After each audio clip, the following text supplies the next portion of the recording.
Good morning. My name is Sonny Ward, and welcome to the California Architects Board meeting, September the 8th. It's 10 after 10. We're running a little bit late, so we apologize.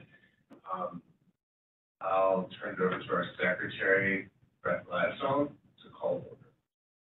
Morning, Mike, please. Oh, sorry. Sonny Ward. Insane will be Lele. Brett Gladstone. Teacher, Kanani? Yes. Here. Ron Jones. Present. Leonard Panukian. Present. And Yusuf Serrano. Present. Thank you. We have a quorum. Thanks, Secretary Gladstone.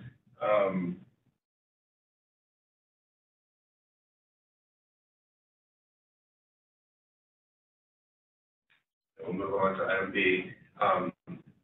LATC Chair John Krasinski will be joining us a little bit later. And I just remind and invite the board of our voting requirements. All motions and seconds will be repeated for the record. And 2 votes on all motions will be taken by roll call. We have several motions, and most of them, some of the language of the motions are also listed in our outline today. So I'll do my best to read it and pass the motion based on that. Okay, we'll now move for public comment. Introduction.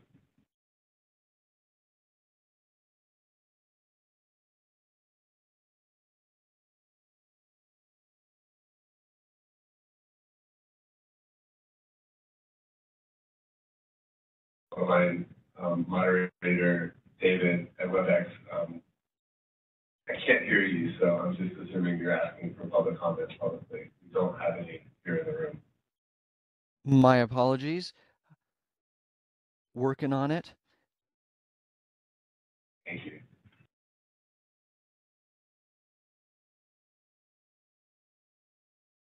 Okay, we are open for public comment on WebEx. If you would like to make a comment, please raise a hand by tapping that hand button at the bottom of the screen. And if you are a dial-in user, please dial *3 to raise your hand. Participants may also raise a hand or indicate their desire to comment by typing the word comment into the Q&A box in the lower right-hand corner of the screen and sending that comment to all participants. People will be given an opportunity, 2 minutes to speak with a 30-second warning before your time expires. Looking around, we have no requests for comments not on the agenda. Would you like to proceed? Yes, thanks, moderator.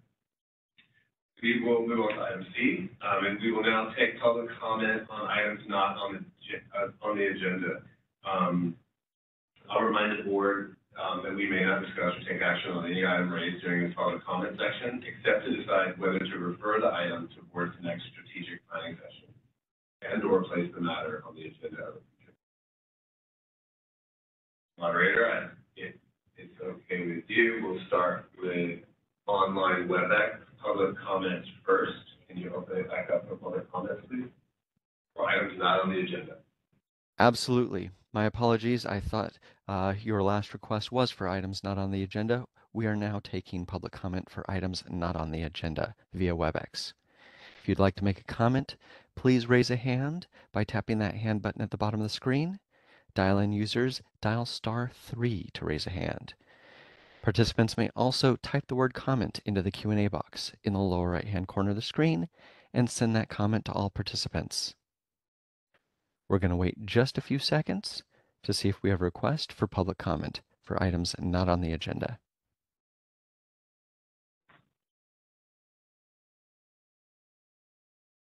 Seeing no request for comment, do you wish to continue with the agenda? Yes, thank you so much. We'll ask our audience, Mr. Terrell, do you have any comments? Okay, thank you. We'll move on. The next item on our agenda is the update on the Department of Consumer Affairs. I'd like to ask Mr. Rantis, the DCA representative. Everybody hear me all right? Great. Good morning, everyone. Thank you for having me today. My name is Yvonne Durantis. I'm the Assistant Deputy Director of Board and Bureau Relations, and I am happy to assist you with anything that you need. I'm going to provide a couple updates today. If there aren't any questions, I'm happy to take them at the end. There are a couple updates, so bear with me. I'm going to go ahead and get started with our Diversity, Equity, and Inclusion update. On September 29th, at the end of the month, the DEI Steering Committee will be holding its quarterly meeting. The committee will be discussing employee engagement, cultural events, and observances, member composition, DEI training, DEI hiring principles, and the development of a DEI webpage. The DEI Steering Committee is also happy to announce that an outside consultant, Dr. Bernard Gibson, will provide an in-person DEI training to DCA managers and supervisors in October. In addition, Dr. Gibson will also be providing a virtual training to board members on the morning of October 9th, 2023. I did send out an email a couple weeks ago in regard to this opportunity. If for whatever reason you did not receive it, or if you do have any questions on registration or whatnot, feel free to reach out to me to get that going. Dr. Gibson has 20 years of corporate experience managing teams and training employees in business effectiveness. Dr. Gibson also has extensive teaching experience at various colleges, including serving as a faculty professor since 2006 at the University of Massachusetts for the School of Business and Professional Studies. Information on registering for this virtual event, like I mentioned, was sent out, and so if any of you have any questions, please reach out to Board and Bureau Relations. For those that cannot make the training portion will also be recorded and will be available later. And so I look forward to continuing to update you on DEI items. The DEI Steering Committee is also pleased to highlight the work of the Board of Barbering and Cosmetology, also known as BBC, which is collaborating with the LA County Probation Department to launch the first youth and county level barbering program. The board hopes to have it operational by late winter, and the board has been collaborating with the Department of Corrections and Rehabilitation to relaunch its testing program within state correctional facilities, expanding to include barbering, and it's anticipated that it will be a large program with 4 facilities committing to include barbering schools. On November 7th, UMass consultant Christopher Veal will provide training on DEI dialogue for leaders to DCA managers, supervisors, and leaders. And Veal's training will include example language and tools to discuss psychological safety and how it impacts conversations, and include interactive discussion around challenges leaders are facing in regard to DEI. And so if you do have any questions, please reach out to our DEI coordinator, Tanya Corkin. Moving on to press release translations to further the department's efforts to reach Californians, DCA will request that boards and bureaus translate press releases into Spanish, California's top non-English language, and establish a standard for translating releases both into English and Spanish, and encourage the evaluation of additional languages that may serve the audiences and enhance information released to Californians. So obviously that will be subject to what you think your board audience is like, and what other languages you may think are necessary. Moving on to in-person meetings and Bagley-Keene Open Meeting Act. As some of you are aware, beginning July 1st, public meetings have been subject to the traditional pre-COVID requirements for open meetings, and so DCA board and bureaus should have prepared and should be conducting public meetings compliant to Bagley-Keene. DCA does have a Bagley-Keene Open Meeting Act that is available and has been provided to your executive officer. It also lists available meeting locations throughout the state. And so if you do have any questions in regard to that, please feel free to reach out to DCA to make sure that this transition continues to be smooth. As of August 28th, the department's Division of Legislative Affairs has been monitoring SB 143, which is a trailer bill that includes, among other things, language related to the Bagley-Keene Open Meeting Act. And so proposed changes would allow for remote public meetings without notice locations accessible to the public until December 31st of this year. Since this is a budget trailer bill, it will be immediately effective once it's signed by the governor. SB 544, which may allow for some meetings to be held without noticing the location of board members, thus allowing remote virtual meetings, is still going through the legislative process. And the department's Division of Legislative Affairs is working with stakeholders and providing updates to the boards and bureaus as to the status of this bill. Moving on to the Enlighten Enforcement Project. The department is implementing the Enlighten Enforcement Project, which is piloted by the California Dental Board.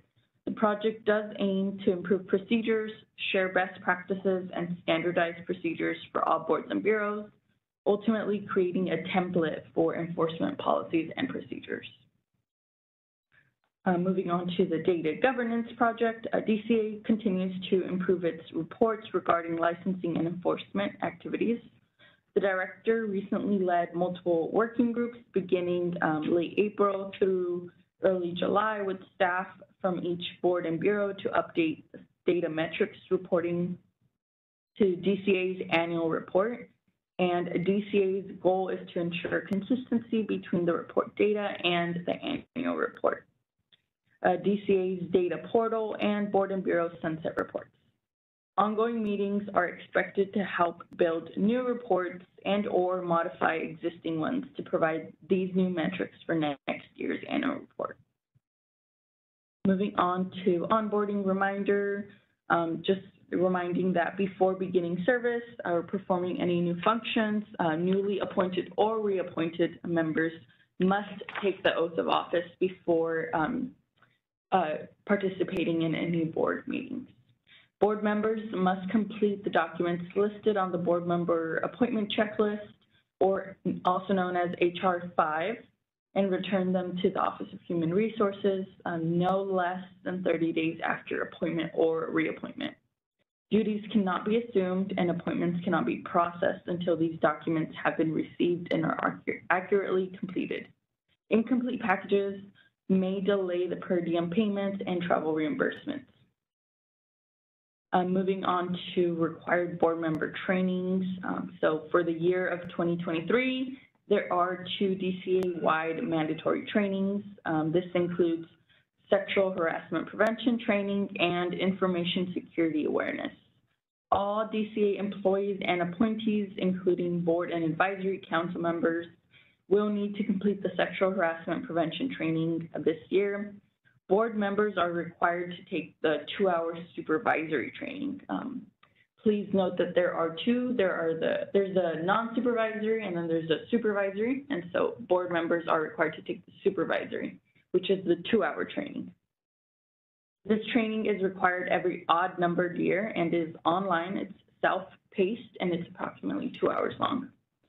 Board members with assigned DCA email ending in @dca.ca.gov are required to complete the Information Security Fundamentals training. This training addresses everyone's role in protecting DCA data and information, and the training is also available online and it is required every year. Both of these trainings are available on our learning management system. If for whatever reason you are unable to log in, forgot your password, your ID, please feel free to reach out to me and I'm happy to reset it or help you walk through to be able to log in. Moving on to our out-of-state travel update. There was a press release that was recently issued that does change some of the travel restrictions for board members, and it is as follows. Wyoming is now restricted as of July 14th. Missouri is also restricted as of August 28th, and Nebraska will be restricted effective October 1st. If you do have any other questions, please reach out to your executive officer, or I am also happy to answer any questions. Lastly, our board member orientation training, also known as BMA, will be held in October. It is typically held only 3 times a year, and this will be our second virtual one of the year. We still don't know what dates will be secured for 2024, and we also don't know if it'll be available in person or in a hybrid or virtual capacity. So as of now, the October 10th BMA will be held virtually. It is an all-day training, and it will be available via WebEx. And so if you do have any questions or do want to register, please reach out, or also just feel free to log into your LMS account. That's all I have for you. Thank you for bearing with me. Happy to take any questions. Thank you so much. I apologize for all my past inabilities to log into the system and for all the future ones as well. Oh, it's okay. You're not alone. Do we have any questions from the board? I too am having technical difficulties in getting into the sexual harassment training. May I have your information in? Yeah, I can send you an email. I have your contact information. Thank you. Yeah. Yeah, if you have any issues with your login, I can easily quickly reset it. Thanks a lot. Just for me, could you repeat the dialogue presentation for the date for that? The dialogue presentation? The DEI presentation? The training. Yeah, for The dialogue. training. The one that's for board members or for supervisors? You basically get. Oh, yeah, the DEI dialogue. That's November 7th. And who's president? Christopher Veal. Yeah. I'm signed up for that one, and I encourage everyone else on the board to sign up as well. Yeah, so far the presenters have been great, so do highly encourage you. Thank you so much. Thank you. Oh, wait, so, sorry. Excuse me. We'll move to WebEx and go online for public comment there. David, can you please ask if there's anyone that has any comment on the Department of Consumer Affairs update, please? We are now open for public comment on the DCA update. If you would like to make a comment, if you are online and would like to make a comment, please raise a hand by tapping that hand button at the bottom of the screen. Dial-in users, please dial *3 to raise a hand. Everyone may also type the word comment into the Q&A box in the lower right-hand corner of the screen and send that comment to all participants. Once again, this is on the DCA update.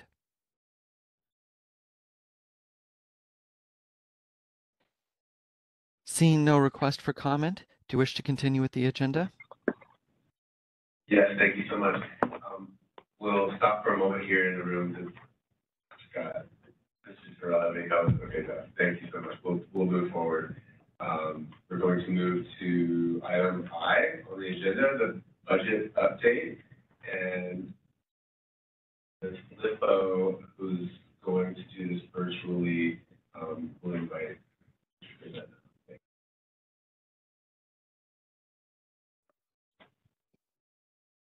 Good morning. Can everyone hear me okay?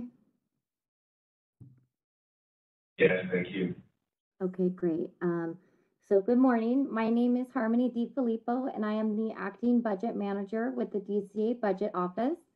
I want to thank the board and the executive staff for allowing me a few minutes to present agenda item 8I today, which is the board's expenditure projections and fund condition statement. So first, I'm going to start with the board's expenditures. For those of you that have the packet, I believe that's going to be page 167 in your materials, as well as being shared. Thank you. These projections are based on actual data through fiscal month 13. This report includes 2021-22 actual expenditures compared to 22-23 budgeted and projected expenditures.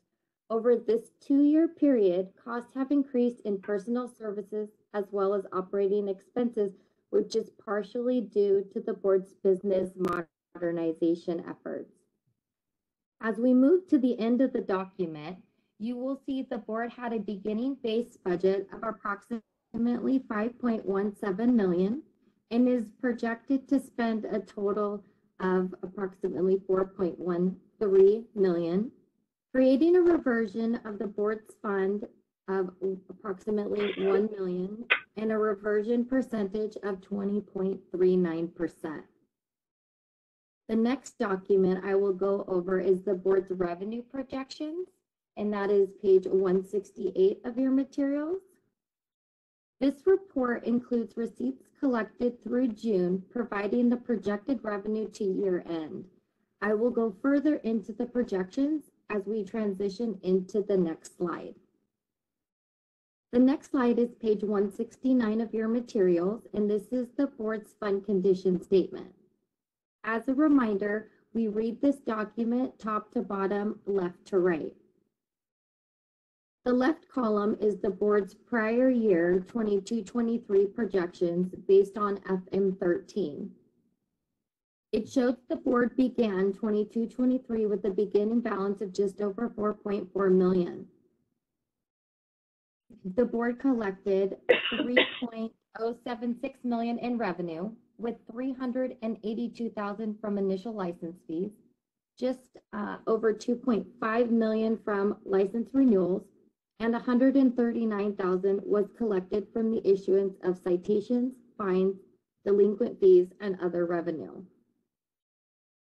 The board expended nearly $4.5 million, which includes $362,000 in direct draws to the fund for statewide pro rata and pension payments.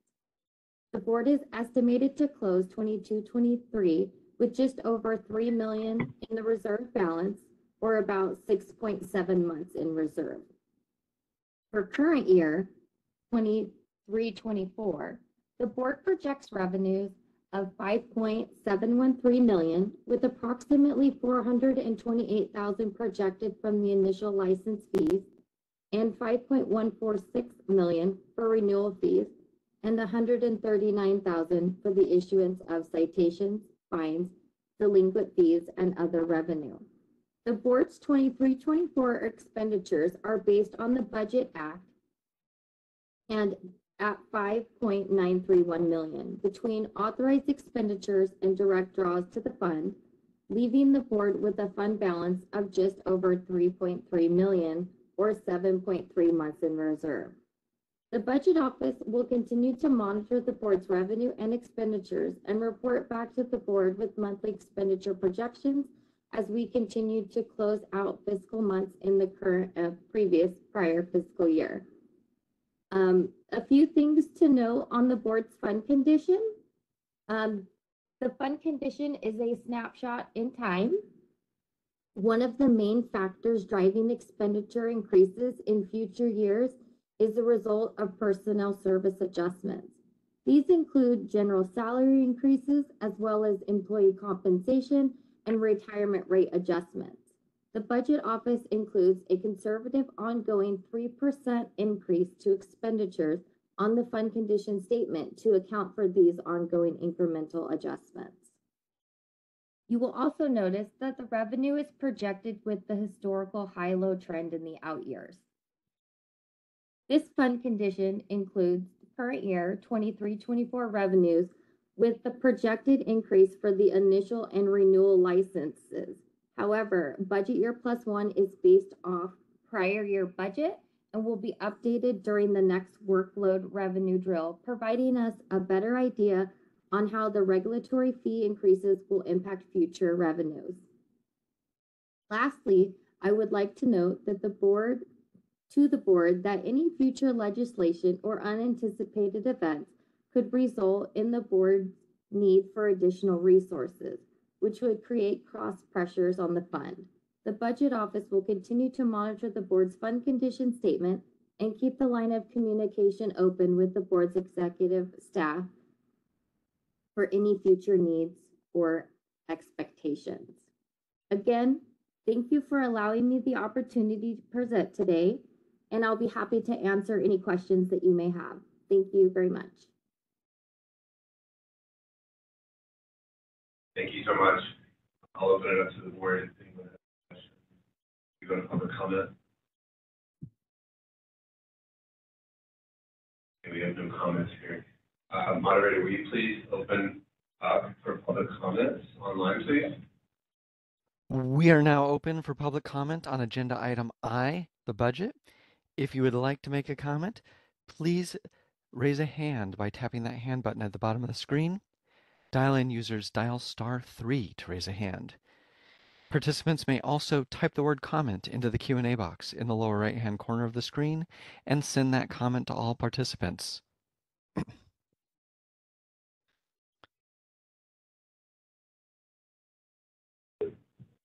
Seeing no request online, do you wish to continue? Yes, please, thank you. There's no comments here in the room. Forward. We're going to skip ahead on the agenda items now. We're going to move to agenda item N. I'm sorry. Are you okay if we do that first? Yeah. We're going to move item F forward. Actually, we don't need to move forward yet. I apologize. Item E, stay on E, and we're going to stay in agenda. We're going to stay on track. I apologize. So item E, review and possible action on board meeting minutes on page 11. I'd ask for a motion from the board to approve the May 19th, 2023 board meeting minutes. Vanessa Serrano, so moved. Do we have a second? Second from board member Nukian. Secretary Gladstone, will you please take a vote? Oh, I'm sorry, I apologize. I have to take public comment. Sorry. Moderator, will you please open up virtually for public comment on the review and approval of our board meeting minutes from May 19th, 2023. Very briefly, Mr. President, we should ask for any member comment or discussions before public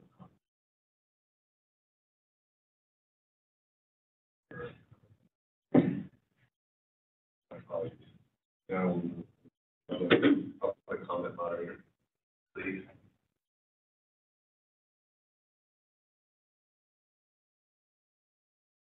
All right, I think we're ready for the public comment request. If you would like to make a comment online, please tap a hand button at the lower part of your screen to raise a hand. Dial-in users, please dial *3 to raise a hand. Participants may also type the word comment into the Q&A box in the lower right-hand corner of the screen and send that comment to all participants. We're going to wait just a few seconds to see if we have a request for public comment.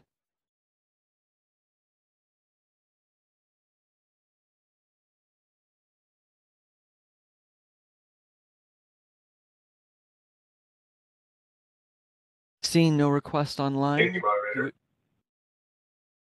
Yeah, we'll close. Thank you. I apologize. Does not appear that we have any public comments in the room. So we will now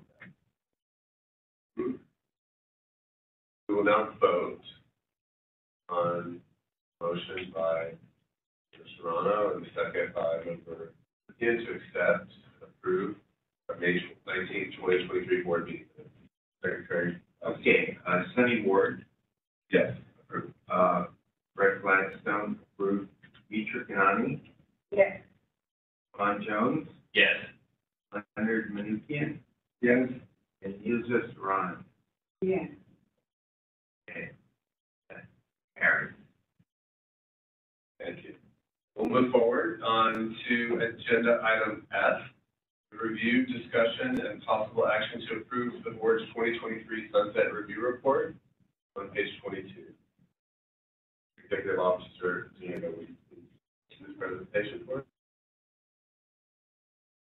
You have the packet. As the board members know, we go through subset review before the legislature every year. It will have been 5 years since our last review. So this report will be due at the beginning of January. Legislature will have hearings before the legislature in the spring. So the draft report's in here. We do need the board to approve it. There's a lot of statistical information about the board's operation, licensing and enforcement, meeting attendance members, and then, but I want to draw the board's attention to the section 11 of the report, which is new issues. And that is on page 62 of the report. 62, thank you. And so this is the opportunity to raise any issues the board has with the legislature that might require some legislative changes. So I need the board to approve the report as a whole, but these are the most maybe different and substantive issues. So if there are any questions from the members about these or any of the other statistics in the report, we don't get any questions, and then the appropriate time would like a motion to approve those. Anyone have any questions? I can run through the new issues if you would like. Yeah? Okay, so briefly I'll go through them. The first one is to change the initial license issuance date. Right now, when we issue a new license, the renewal is tied to the birth date, so they may get a license that is not for the full 2-year term for the initial license issuance. So we would like to revise that so that it is just a 2-year license when you receive it. That'll mostly just a technical change on our end that will make it a little bit easier for license issuance. The second one, we are required to, when a license is expired, to provide notification via certified mail, and we would like to provide that to provide notification via email or regular mail, as a lot of our certified mail stuff comes back. The next item is abandoned applications. We don't have a provision in our statute that would treat an application as abandoned when someone has not responded to our request for additional information. So this would deem an application as incomplete to be abandoned if they don't submit information within 1 year. I have a question. In this regard, it says that if the applicant does not submit the missing information within 1 year of being notified of the deficient application, then I suggest that we say, because above you're saying that do away with the certified mailing requirement, I suggest that you include the same type of language here, so it is clear that we're not one type of mailing, email, regular mail for this purpose. Okay. Okay. So then the next item is testing eligibility. This is actually a requirement we have in our regulations, but this would be an opportunity to change this more quickly. Right now, the candidate cannot take the ARE until they have 5 years of experience. They cannot sit for the California Supplemental Exam until they've completed the ARE and then have the 8 years of experience. We would like to remove the restrictions to allow candidates to test when they choose to, so that they can make the determination.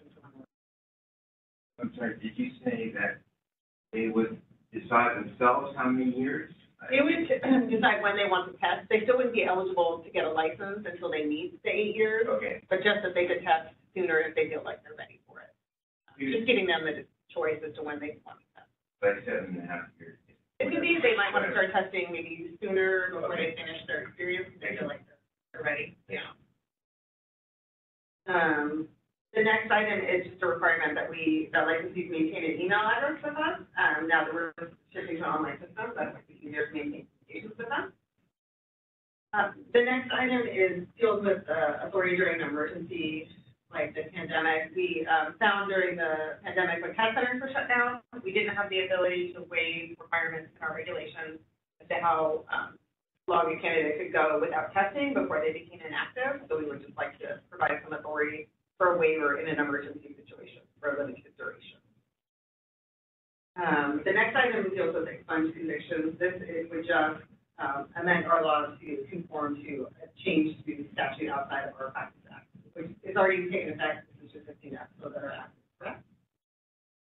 The next item is our business entity report form. Right now, licensees are required to file this form with us to maintain their address and where they provide our physical services.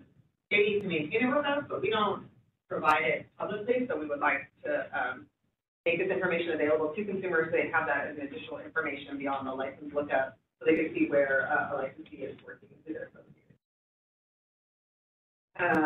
The next item deals with continuing education. Board members know we now have 10 hours of continuing education, 5 in disability access, and 5 in zero net carbon. 2 years ago, the board talked extensively about a enhanced continuing education requirement before zero net carbon took effect, and so this would essentially add another 5 hours for a total of 16 hours.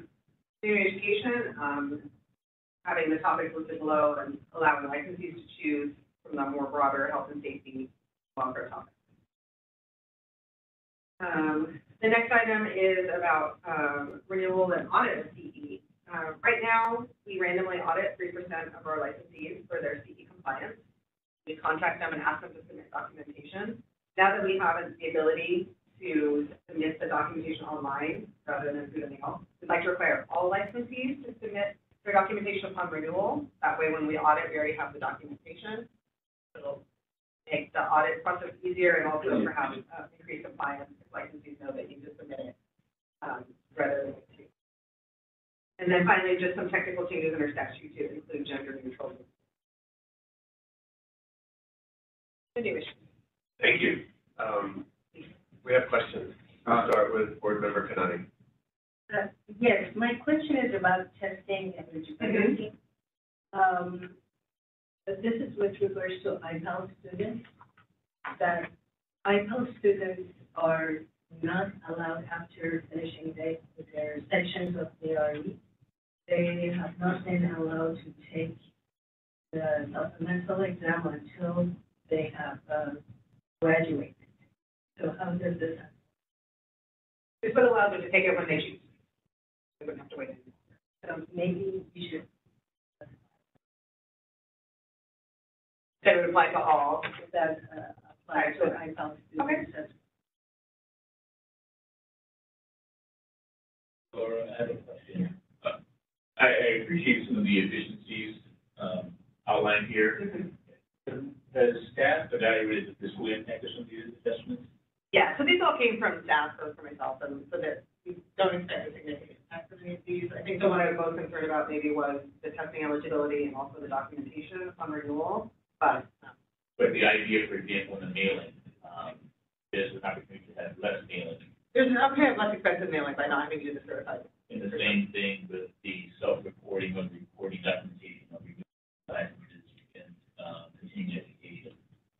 Right, we don't expect significant costs because it's just submitting it electronically. And there should be a reduction in audit. That's So there should free up staff to work on more pressing issues. Is that kind of what you guys saw as well? Yeah, I'm not sure how, ideally it would be something. A lot of it is a back and forth, the license. So, yeah. I haven't really quantified that yet, but that's. Laura, I have a question. Under expunged conviction, when I read the two sentences, they're a little unclear and almost contradictory. The first sentence says that the code section. That is confusing the way I worded it here. Do you want me to summarize that? Yeah, and maybe you can reword it after doing that, because it's not at all clear how the first sentence and the second relate to each other. But both talk about revocation suspension. One says it's allowed, and the next sentence seems to say it's not allowed. Right. So the first sentence refers to Business and Professions Code 6577, which is part of the Architects Practice Act. And so right now our act says that we can revoke, suspend, or deny a license for a conviction that has been expunged or dismissed. But Business and Professions Code Section 480, which is broader and applies to all boards within the Department of Consumer Affairs, was amended in the last few years and specifies that we can no longer deny a license for a dismissed or expunged conviction. Okay. So we need to follow 480, so this is just going to update our act. To be clear as to what our. Yeah, that's clear. Thank you. But I will rephrase it here. Thank you. More questions from the board? So, I'd like to turn to our moderator to open up for public comment on this item. Mr. President, Presuming there's gonna be a motion and action taken, we should wait until we have the motion on the table. Otherwise, we'll have to take public comment. Okay, my bad. Okay, so let me stop for a second, just so, do we need to qualify any of the board members' suggestions? I've read, just to make a point, like, I've read back over testing eligibility. I think it's pretty clear on my end that we don't necessarily need to qualify IPAL specifically, because it's basically allowing authority, any licensee, it removes all barriers, basically. Not only for IPAL. Just want to clarify for 1 second, they would need to apply with us. I'm not sure if IPAL does apply with us while they're in the program, so we would just need an application on file for them to be able. For testing, that's right. And, okay, so let's split this apart a little bit. I think I still don't think there needs to be updated language here. So I think in the new issues, I'm just summarizing what the issue is, but the statutory language will be provided separately. So in that. At a later date. Yeah, so we can just ensure that it is. So as of right now, our executive director can take the note of the board members. We don't have to include that in the motion today. Correct? All right. Okay. We'll bring that forward at a later date. So yes, do you mind please reading the motion that we play? Can I ask the point of clarification, under continuing education, we have 5 bullets. Is it limited to those 5 bullets? To give you some background on those 5 bullets, that is the work that committees, which committee? Professional qualifications. The Professional Qualifications Committee did over about a 2-year period in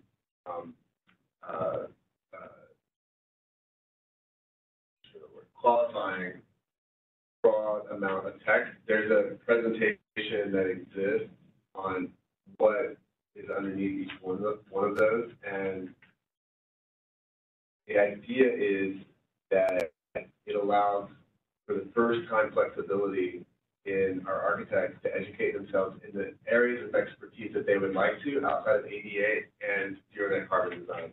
So it would be for the first time that we had non-legislated continuing education units that are required by the California Architects Board that would benefit consumers. And I guess the second part of the question is, maybe this comes out in the legislative language you did Laura's going to draft, but under the existing continuing education requirements, the presenter or the, what's it called, the presenter has to be approved for, what's the criteria for when we get to the point, I'm assuming we would have to adopt those same regulations. But since we've just been through the process of aligning ADA with zero net carbon design, we would align also the continuing education units. And just another point of clarification, so that additional 5, if someone wanted to further educate themselves on zero net carbon design, they could take up to 10 total carbon zero net. Or if they wanted to be on, there are things in the ADA Act that don't deal with accessibility in general, that are not federally protected, so they could broaden their barrier restriction education to include those items that are currently not supported by the ADA federal law or California. So there's greater flexibility in this area. That's right. That's right. Thank you. And we'll deal with that as it comes up in the future. So on the new issues, so I'm just including a summary of the issues in the report. If the legislature is interested in taking any of them, including the Banner Sunset Bill, at that point, I'll provide the statutory language and bring that to the board at another date. I understand. Everyone else understand? Yeah. Okay. So, Laura, all right. So I'd like a motion to approve the board's 2023 Sunset Review Report for submission to the legislature, delegate authority to the executive officer to make any necessary minor and technical changes to the report prior to submission.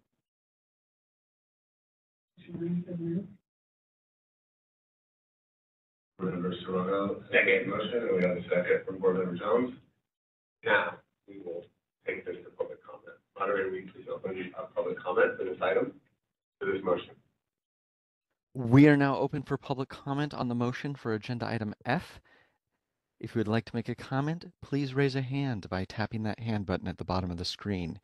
Dial-in users, please dial *3 to raise your hand. Participants may also type the word comment into the Q&A box in the lower right-hand corner of the screen and send that comment to all participants. We're going to give it just a couple of seconds to see if we have a request for public comment.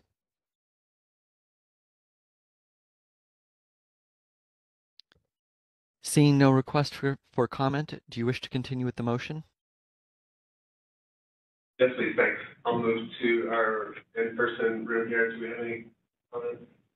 Okay, we do not. Secretary Gladstone, will you please vote on this motion? Motion to approve, Sunny Ward. Agree, approve. Brett Gladstone, yes. Beecher Kanani, Yes. Juan Jones, Yes. Leonard Mnuchin, Yes. and Yilza Serrano. Yes. That motion passes. Thank you. Now we will skip ahead to item N. This is regulations update, page 229. And this time I'd like to turn attention over to our regulations manager, Tim Boda. Hello, thank you. It's good to be back with the board. I am excited to be here and help bring back our regulations up to speed. So with agenda N1, this is updating the provisions for our application, section 109. It is essentially bringing our regulations back up to date with current practices. So removing references to IEP and updating it to AXP. We're removing incorporation of documents, specifically our application, and instead listing out the requirements for the application.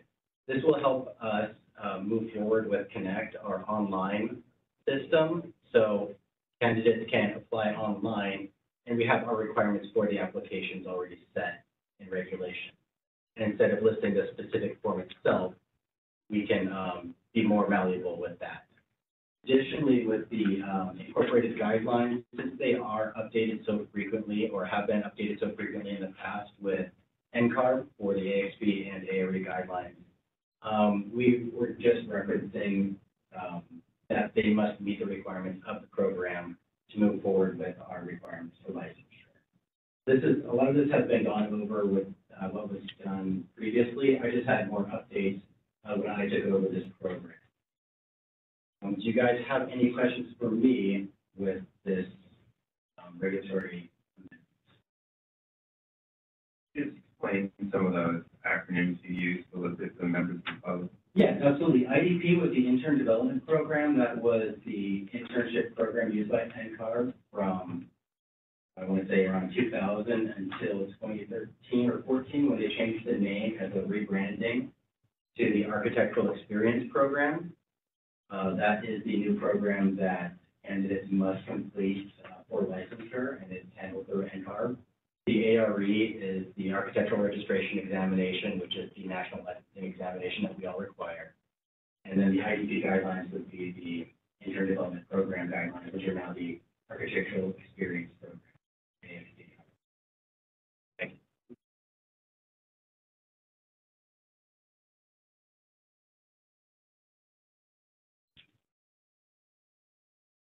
We have a few items to take up here, so we're going to take them one by one. The first item that we'll address is discuss and possible action on the proposed regulatory text amendments for CTR Title 16, Division 2, Article 2, Section 109, filing of applications. I'm going to read the motion. Would you like to read it? Okay, yes. So the suggested motion is move to approve the proposed regulatory text for 16 CCR Section 109, direct staff to submit the text to the Director of the Department of Consumer Affairs and the Business Consumer Services and Housing Agency for review, authorize the executive officer to take all steps necessary to initiate the rulemaking process, make any non-substantive changes to the package, and set the matter for a hearing if requested. If no adverse comments are received during the 45-day comment period and no hearing is requested, authorize the executive officer to take all steps necessary to complete the rulemaking and adopt the proposed regulations at 16 CCR Section 109 as noted. May I have a motion to accept? Motion to approve. Second. Has made the first motion, and Member Serrano has seconded. I'm going to now move for public comment. Moderator, please open this up for public discussion. Comment? We are Is open. there any other, on the motion? I had assumed that we had just done the comments. Maybe I shouldn't have. When a motion is made, we should check if there's any Oh, member, after the motion, any member discussion. Yes. not before. Well, you can have a discussion before as well, but once the motion's made, we should ask if there's any discussion on the motion. Then go to public comment. Thank you. I apologize. Sorry, moderator. We'll bring this back to the room. Board members that questions or discussion about this item? No. Okay. So now we will move to public comment on this item. Moderator, will you please open this up? We are accepting public comment on the motion. This is for agenda item N. If you would like to make a comment, please raise a hand by tapping that hand button at the bottom of your screen. Dial-in users, dial *3 to raise your hand. Participants may also type the word comment into the Q&A box in the lower right-hand corner of the screen and send that comment to all participants. We're going to take just a couple of seconds to see if we have a request on the motion for agenda item N. Seeing no request for public comment, do you wish to continue with the motion? Yes, please. I'll stop in the room to make sure we have no public comment here, and we do not. Secretary Gladstone, please vote. Lenny Ward, Yes. Bert Gladstone, yes. Teacher Kanani, Yes. Ron Jones, Yes. Leonard Mnuchin, Yes. that, yes, and then Neil Serrano. Yes. That passes. Thank you. We'll now move to item N, number 2, and may I go back to our regulations manager, and Rhoda, for a presentation of this item. Thank you. This regulatory proposal is for the disciplinary guidelines, updating them to current standards. We followed the landscape architect's process for this since we have collaborated throughout the years on this. They were able to go through the process, and their guidelines were filed with the Secretary of State on the 5th of this year. We used their language in our guidelines document, so I apologize that it was not attached in the reading packet. I did print it out and handed it out to everyone here. We have copies in the room as well, and we will be posting it to our website as well. But it mirrors what LATC had completed in language and was approved. So this should hopefully go through very quickly and easily for our board as well. Do you have any comments or questions on this? Thank you. Do any of our members have any questions?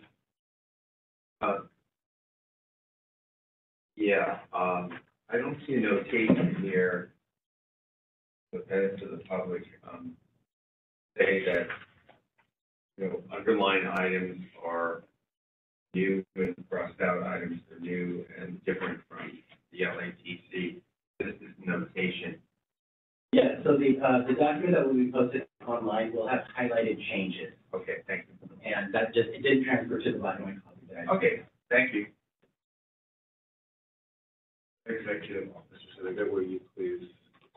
Yes, so the suggested motion for this one is move to approve the proposed regulatory text for 16 CCR Section 154, direct staff to submit the text to the Director of the Department of Consumer Affairs and the Business Consumer Services and Housing Agency for review, authorize the executive officer to take all steps necessary to initiate the rulemaking process, make any non-substantive changes to the package, and set the matter for a hearing if requested.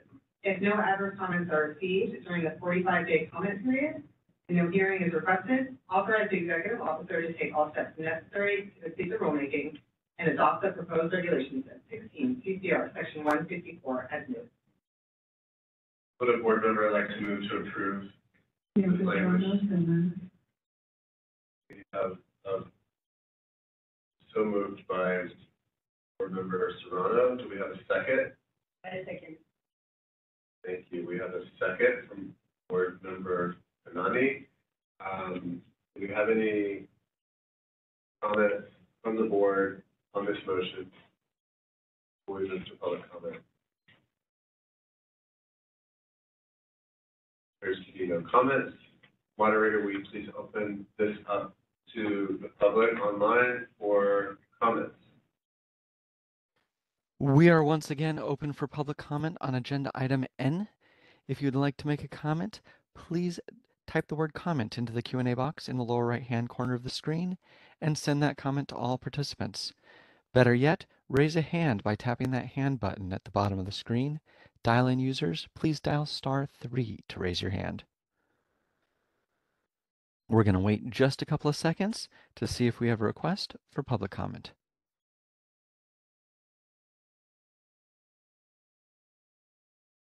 Seeing no request for comment, do you wish to continue with the agenda? Yes, please. Okay, we're back in the room, and it appears we do not have any public comments here. Secretary Gladstone, please take a vote on this motion. Sunny Ward, Yes. Rick Gladstone, yes. Mitra Kanani, Yes. Ron Jones, Yes. Leonard Mnuchin, Yes. and Neil Serrano. Yes. That passes. Thank you very much. We'll now move forward to item N, number 3, and we'll go back to our regulations manager, Jen Rhoda. Okay, thank you very much. This is in regards to the zero net carbon regulatory package that was noticed on June 23rd.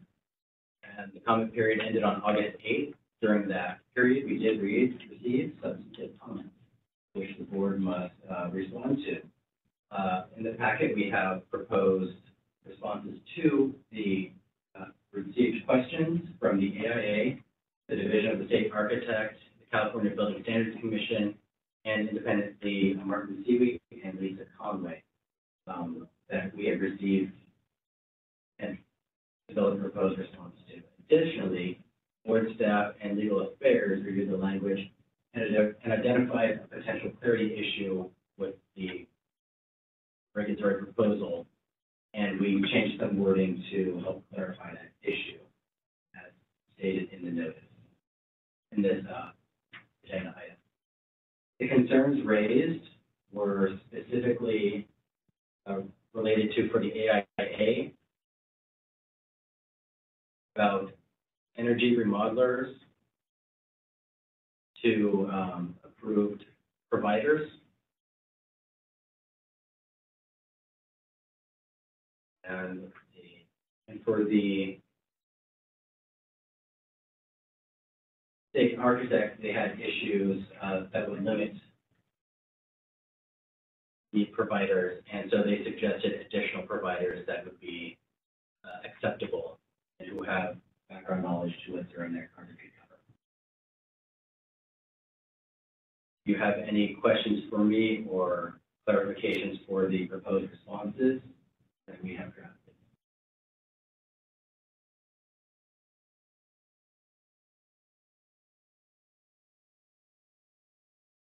So,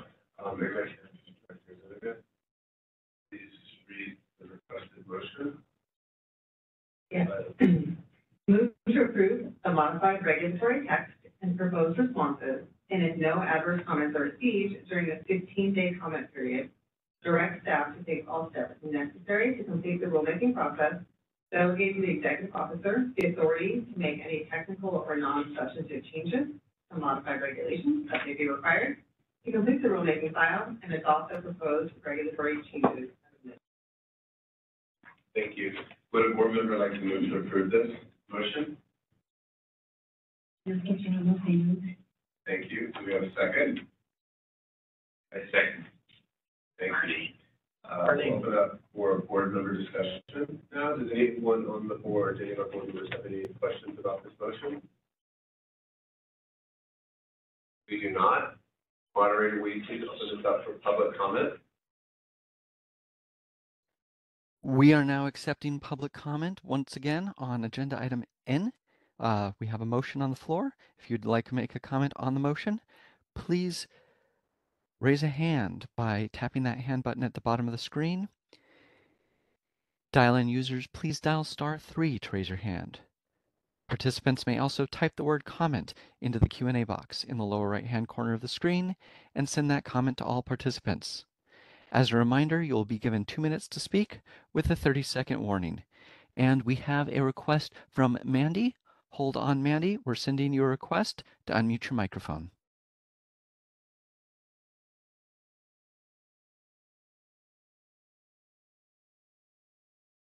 All right, Mandy, we see you've unmuted. We haven't heard from you yet. Yes. Hi, can you hear me? Yes, go ahead, please. Okay, great. Hi, I am here on behalf of Martin Sealy and his comment on the net zero carbon design. I just wanted to reiterate the comment that he put out that it's very important that we have as many people that are meeting that are experts on this topic, presenting these courses as possible, just because it's going to become like a really big part of the requirements to keep up with continuing education. And just to like go over again what he said in the comment, just talking about like the very specific criteria in order to present, which includes, you know, being an architect, having a certain amount of projects related to carbon neutral architecture, and, you know, other certifications that are like honestly really limits the amount of people who can really give these presentations. So we just, the purpose of the comment was to hopefully get you to re-examine just at least at the beginning of this type of credit, to kind of open it up more so that more people can give presentations, more people can be educated on this topic, and then we can move forward from there. 30 seconds. That's the end of my comment. Thank you. All right, thank you. Thanks for your comment. Moderator, do we have any more public comments? There are no other requests for public comment at the moment. Do you wish to continue with the motion? Yes, thank you so much. We do have a public comment here in the room.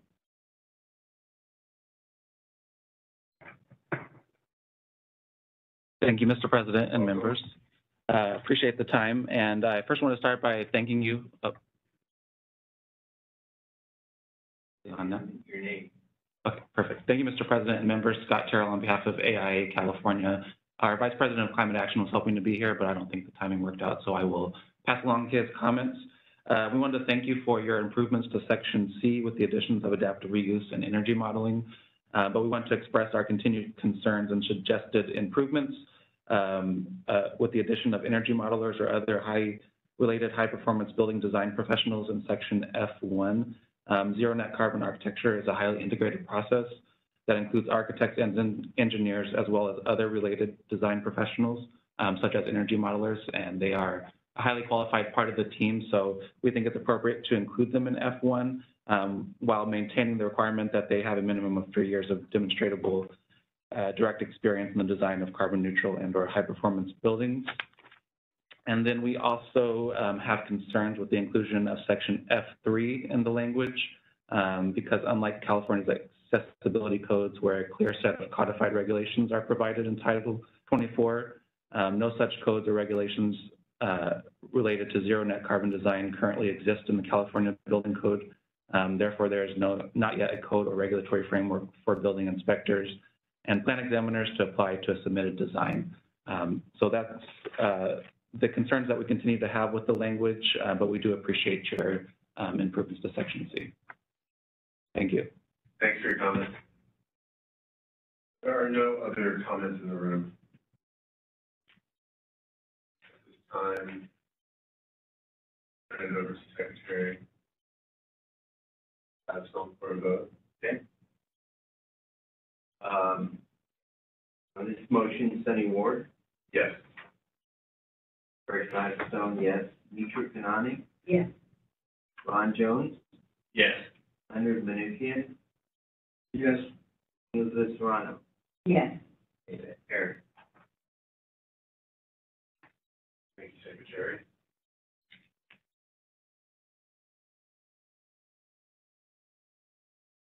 I'll take up item N4. This is discussion and possible action on modified text for California Code Regulations 16, Division 26, Article 1, Section 15, formal examinations. This is for the Landscape Architects Technical Committee. Earlier last year, the Council of Landscape Architectural Registration Boards announced they were modifying the format of the license exam for landscape architects, which is the LARE.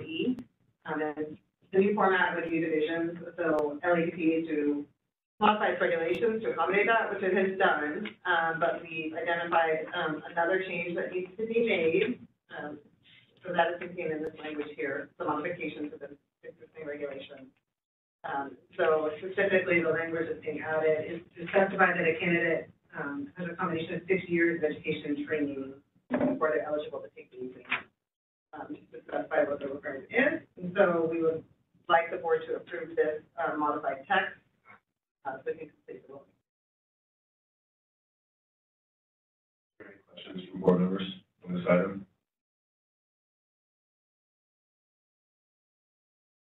So the suggested motion is move to approve the modified text to amend 16 CCR section 2615 and authorize the executive officer to take all steps necessary to complete the rulemaking and adopt the proposed regulations at 16 CCR section 2615 as noted. Thank you. Does the board member want to move to approve this motion? Yes, Serrano, so moved. We have a motion from board member Serrano to approve. Do we have a second? Second. Secretary Gladstone has seconded the motion. We'll now open up for board member discussion on this motion. Any discussion, comments? We'll now move to public comment. Moderator, will you please open this up for public comment? We are open for public comment on the current motion. If you would like to make a comment, please raise a hand by tapping that hand button at the bottom of the screen. Dial-in users will need to dial *3 to raise a hand. Participants may also type the word comment into the Q&A box in the lower right-hand corner of the screen and send that comment to all participants. And our first request for comment comes from Stephanie Landgren. Hold on just a moment. We're going to send you a request to unmute your microphone. You will be given 2 minutes to speak with a 30-second warning.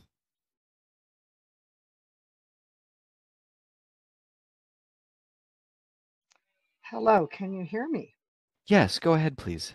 All right, thank you very much. I'm happy to be here with the CAB. My name is Stephanie Landrigan. I am the director of the Landscape Architecture Program at UCLA Extension, and I did not meet the criteria to get this comment in the allotted time for the regulatory language, so I am at fault for that.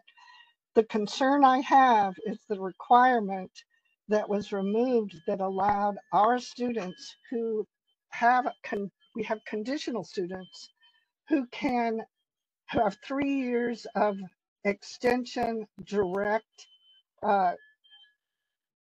education will not be allowed to sit for the exam until after their experience, and yet everyone else will. I was hoping we could discuss that and maybe modify that. I did send a change to the LAPC. So at the moment, that is the concern I have, is that even though our students have 3 years of specific training in landscape architecture, and it's a fire hose program, I will tell you that, they will not be allowed until they have 2 or 3 years of experience to sit for the exam. And I would like that we consider changing that. Thank you. And I'll answer any questions if you have them.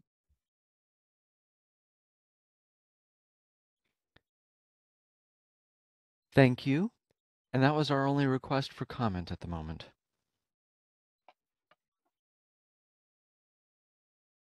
Thank you very much. Any comments in the room? No.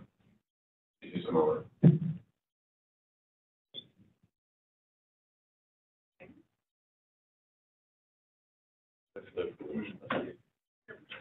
Secretary Gladstone, will you please take a vote on this motion?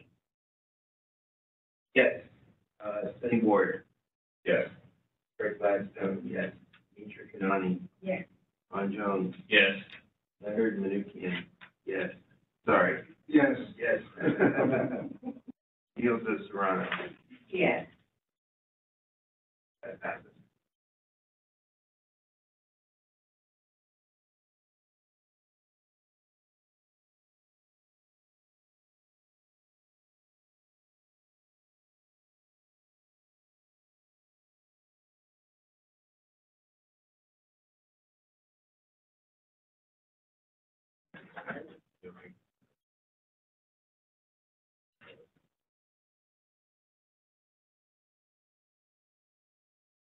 We will now return to item G.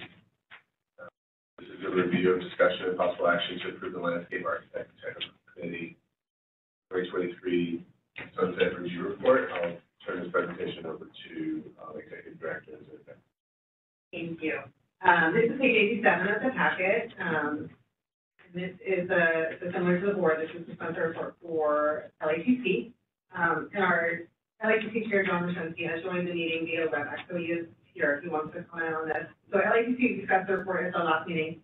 They made several changes and additions to their report, so they actually didn't vote on it. So they, I am asking the board to approve it today with the ability to make technical changes that might get identified later, with the hope that it will be complete so we can, so there's, if needed, we can bring it back at a later date if LATC wants to make further changes. But, so this report is similar to the board, with all the statistical and historical information.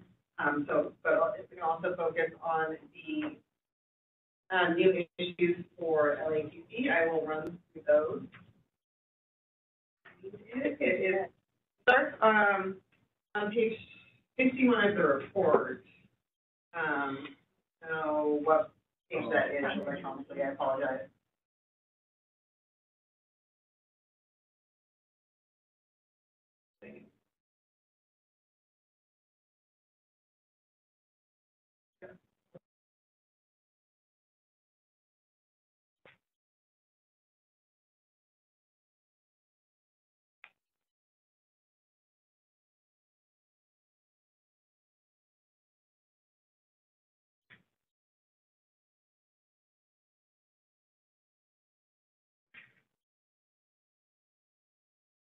$137. Thank you. 130. So I'll summarize these new issues. In here, I still have some statutory language in here, which I'll probably remove for the final report to make it consistent with the board. But starting with the first of the new issues, LATC has an outstanding statutory change that we have not been successful advancing forward. So we're including this in the sunset report. This is to address an issue about local approval of plans prepared by a landscape architect. So we'd like to add language referencing landscape architects to prevent local government entities from prohibiting a licensed landscape architect from engaging in the practice of landscape architecture, while also allowing those entities to adopt a enforceable ordinance. But to be clear that they should accept plans prepared by a landscape architect when it's within the scope of practice of a landscape. So the next item is to clarify requirements for license renewal. Once a license has been expired for more than 5 years, it's no longer renewable, and so someone just needs to start over as a new licensee. And so this language is clarified that if their license is expired and non-renewable, they need to reapply and meet the requirements for licensure. The LATC Practice Act is not as bigger in this area as our sixth board, so we're looking for additional clarification. The next one is also similar to the board, the requirement to maintain the email address, so we have it on file. And then LAC also has the technical changes that states to enter. Any questions on those things? Or the report? Yeah, I actually have one question. Is there a reason that the email, the public disclosure of the email address system has? That's the disclosure. So this language suggests that their email know, it just would not be made public. It would be consistent between the two programs. I think it's just not specified in the report, in the board, because I didn't put the statutory language that will model it.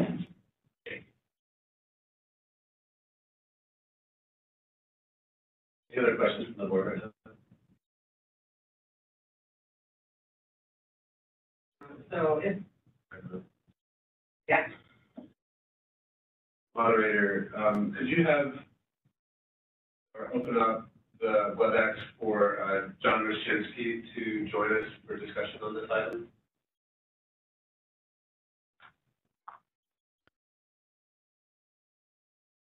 We have moved him to panelist, and he is now able to mute and unmute at will. Welcome. All right, thank you. Thank you. I'm here to answer any questions and do have a few comments on what I see as some of the key issues that the report should address when it goes to the legislative committees. Let's start with your comments. I don't believe the board has any questions just yet. Okay, should I go ahead then? Yes, please. Thank you. Okay. I've got 4 key issues here that I think are going to be very important to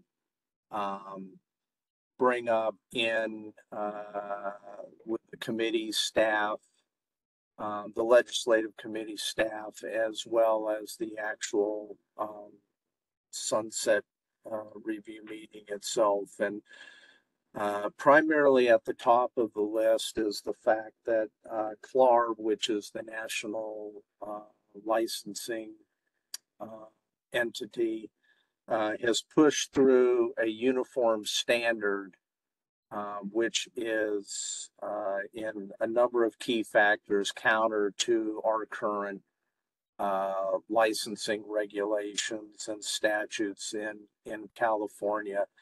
The uniform standard is more restrictive.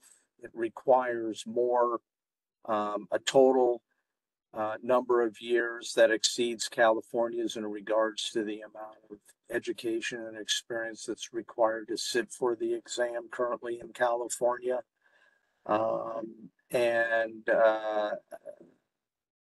There's 2 key components in that. One of which was just addressed with the reformulation of the national exam and the issues and efforts that we've undertaken here in California to make sure that our licensing candidates are fully informed of those changes and are provided the necessary opportunities to address those changes before the exam is changed beginning this coming December. The second component of that is experience.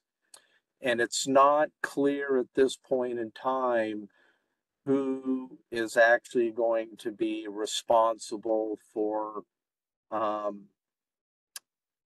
examining each candidate's experience and basically making the decision on whether or not it meets the current criteria. One of the key issues that the LATC had a lot of trouble with was the fact that the new uniform standard basically allows for candidates to take, sit for the exams directly out of school without having to gain any initial experience in order to do that. I think the exam or the regulatory changes that were just discussed that we're looking at were put forth to kind of bring California's regulations more in line with that, although we do still have some concerns in regards to that. But the intention is that whatever the experience that is required, CLARB has clearly stated that they're looking at that being in full alignment with the uniform standard itself. So if California was to choose to adopt the experience standard, it would be at least another 2 years for all of our candidates that they would have to gain in that regard.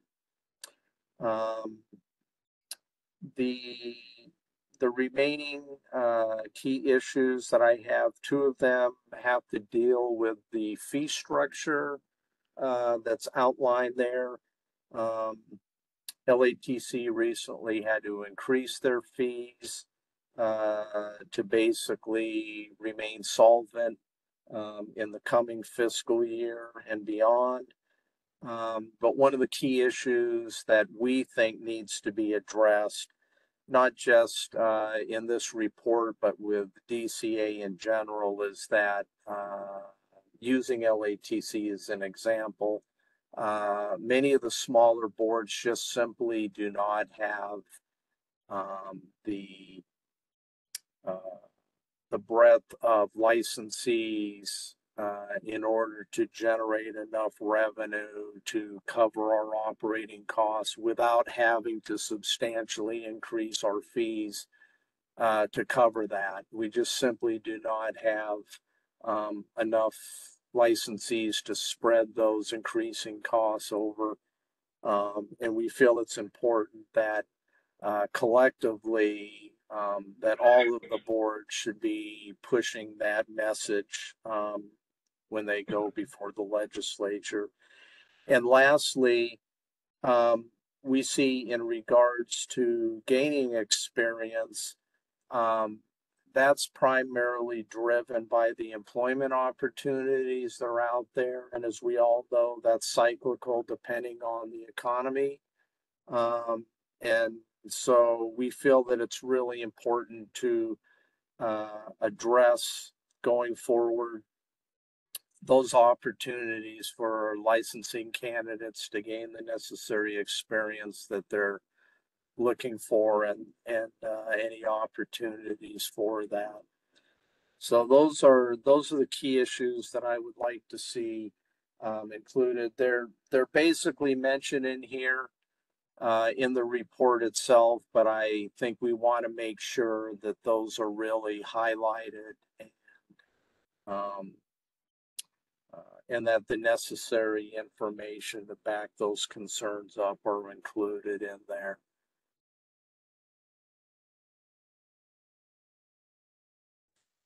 And that concludes my comments. I'm open for any questions. Thank you so much for those comments, and they're all well received.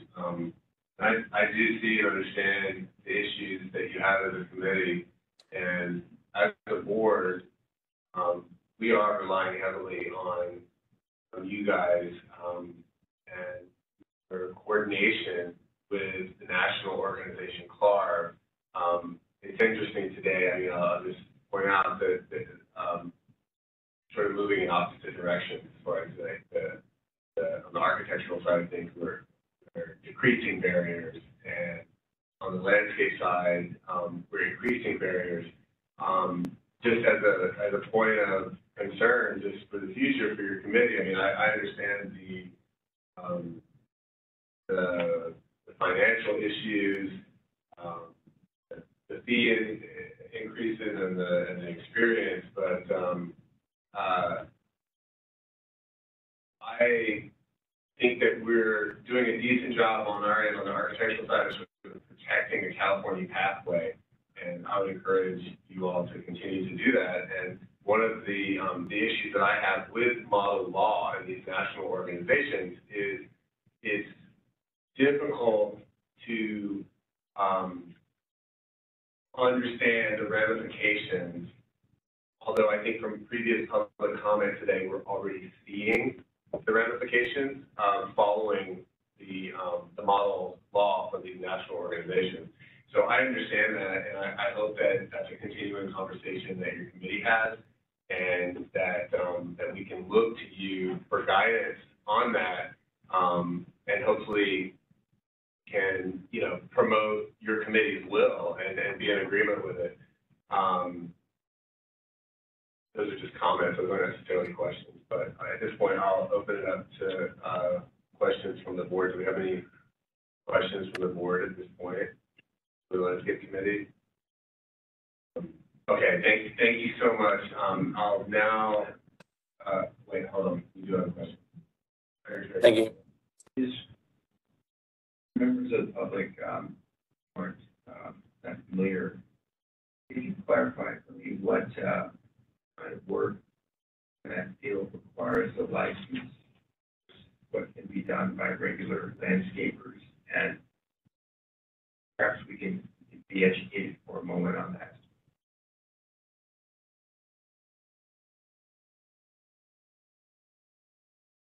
John, do you want to address that question? I'm sorry, can you run that by me again, please? Yes, for the benefit of the public and myself, could you clarify what kind of tasks are required of a licensed landscape architect versus a landscaper in the profession without a license? All right, if I heard the question, because the sound quality for us online is terrible. If I heard the question correctly, you were asking about issues related to non-licensure practice. Is that correct?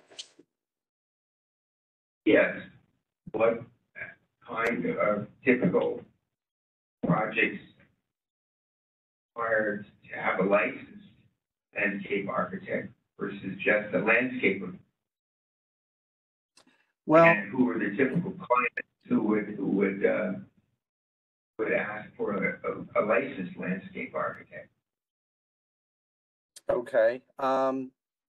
Well, our Practice Act clearly defines what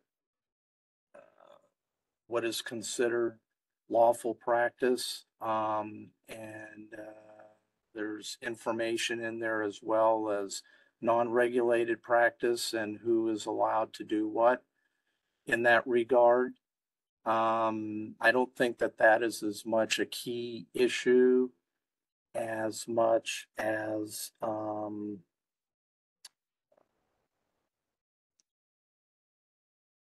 second item that you had. And I'm sorry, if you could, oh, okay. And who would typically hire a licensee? Well, if it's anything other than residential design, if it's public works or commercial work, that type of thing, it would typically require a licensee to perform that work. And that's based partly on the municipalities themselves requiring a professional licensee to prepare that work and submit for approval. In most cases of larger residential work beyond a certain dollar threshold, it would be typical that a licensee would perform that work as well.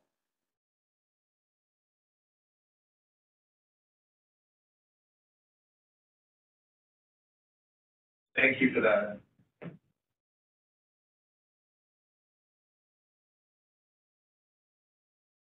Executive, please.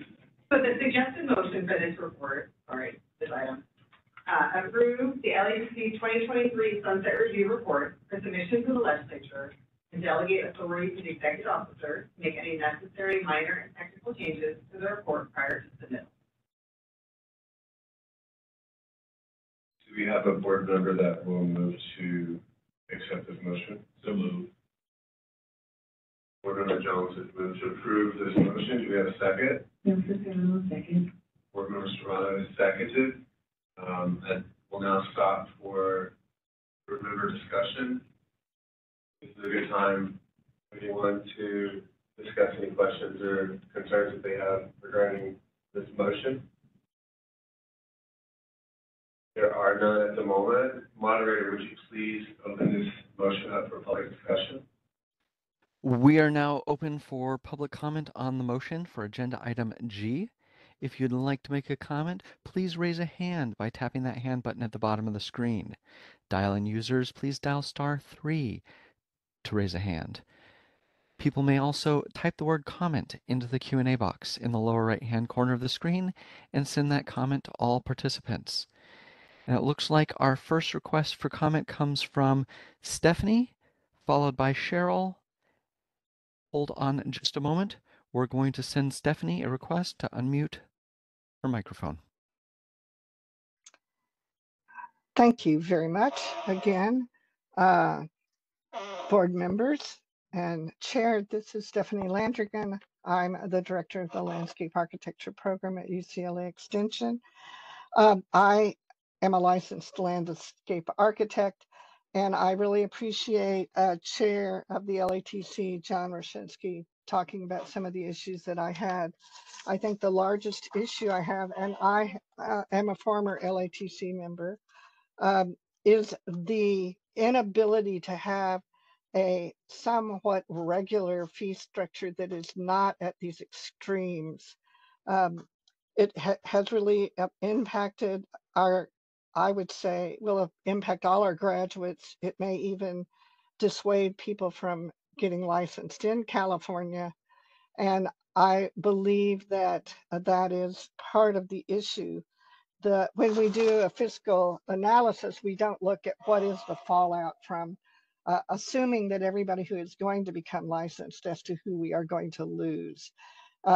These huge swings in fees are based upon sort of a medieval fee structure that says we have to have a certain balance, but it doesn't allow us to move quickly because we have to go through legislation. I highly concur with Chair Roshinsky that you all and everyone else who can address this in the DCA fiscal model of how to have fee-supported boards and committees. 30 seconds. Not torture the licensees. Thank you. Thank you. Next, we're going to hear from Cheryl. Hold on just a moment. We're sending you a request to unmute your microphone. My name is Cheryl Buckwalter, and I'm with the Association of Professional Landscape Designers with the California chapter. And I do appreciate the LATC's president, or is it chairperson? My apologies. The comments and for explaining about the difference between the work that licensed landscape architects and other licensed professionals do in the state of California versus unlicensed professionals such as myself. I am a landscape designer, and the Business and Professions Code relative to permitted practices in California is very clear in that we can design conceptual residential plans.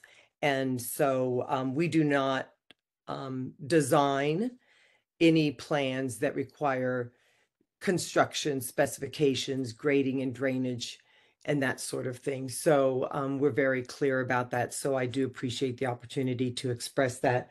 I'm not sure about what the larger residential dollar threshold was about. If the chairperson perhaps could clarify that. Thank you for this opportunity. Thank you very much. And those are all. Moderator, do we have any more? No, there are no other requests for comment at the moment. Thank you very much. Any comments? There's none in the room. Just one moment. If I open up for any comments right now, what does that do to the process? So I want to talk about this more as board members.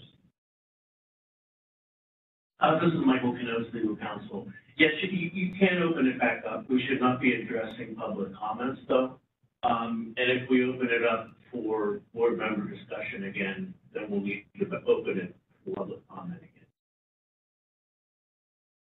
Members of the public may want to comment on the issues. Okay, these are the boundaries that are just around this today. There's much discussion to be had around this item, but it will be and should be done. So, Secretary Gladstone, can you please take a vote on the motion? Yes. Sunny Ward, Yes. Rick Gladstone. Yes. Richard Kanani, Yes. Ron Jones, Yes. Leonard Mnuchin, Yes. Yes. Thank you very much.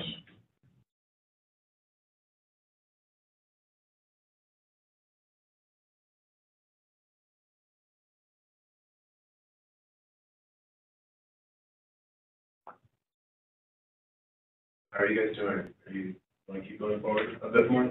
Yes.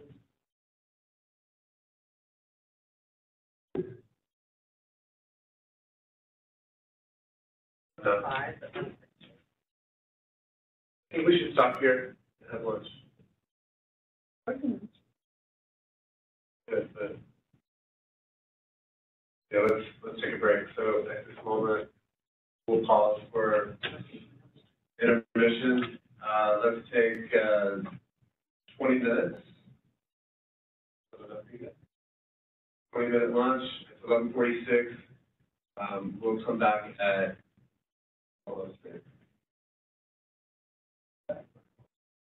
Thank you.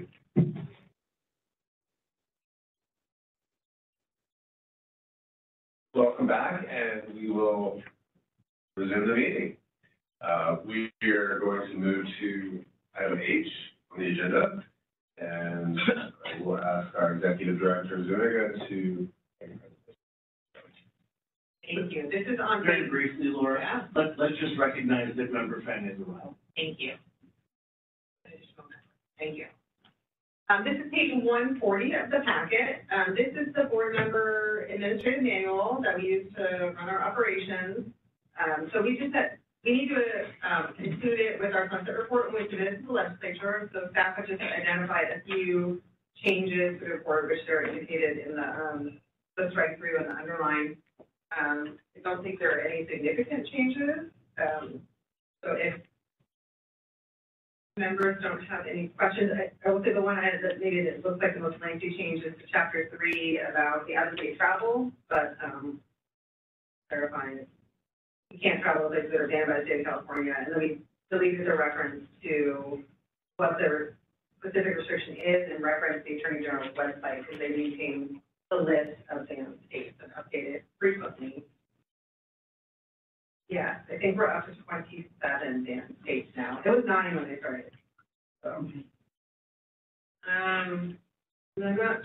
so that's probably the lengthiest change. But everything else is fairly straightforward.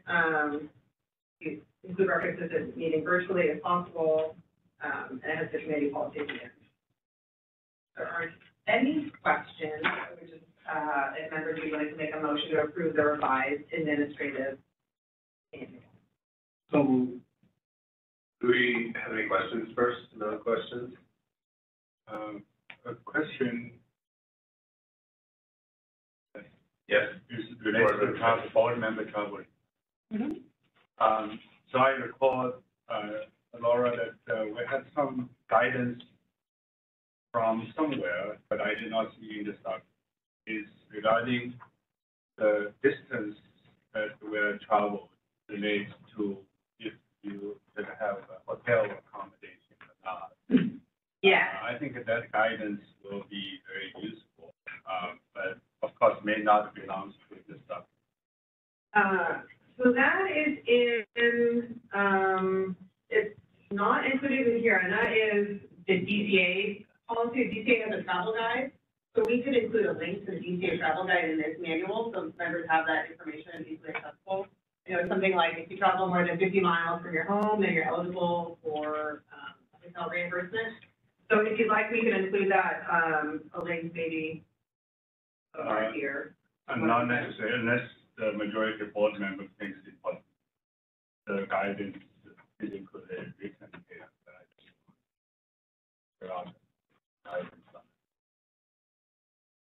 think it hurts. Okay, so I wanted to get the added to the, paragraph that's titled, travel arrangements, and it talks about the liaison doing the coordination, so we'll just include a link in that paragraph. Any other questions?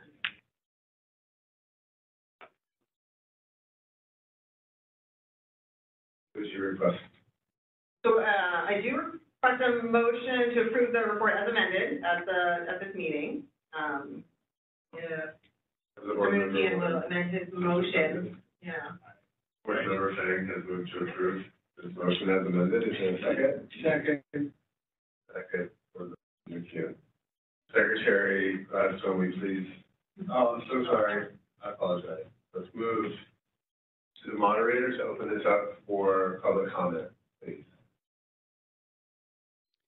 We are now open for public comment on H. If you would like to make a comment, please raise a hand by tapping that hand button at the bottom of your screen. Dial-in users, dial *3 to raise a hand. People may also type the word comment into the Q&A box in the lower right-hand corner of the screen and send that comment to all participants.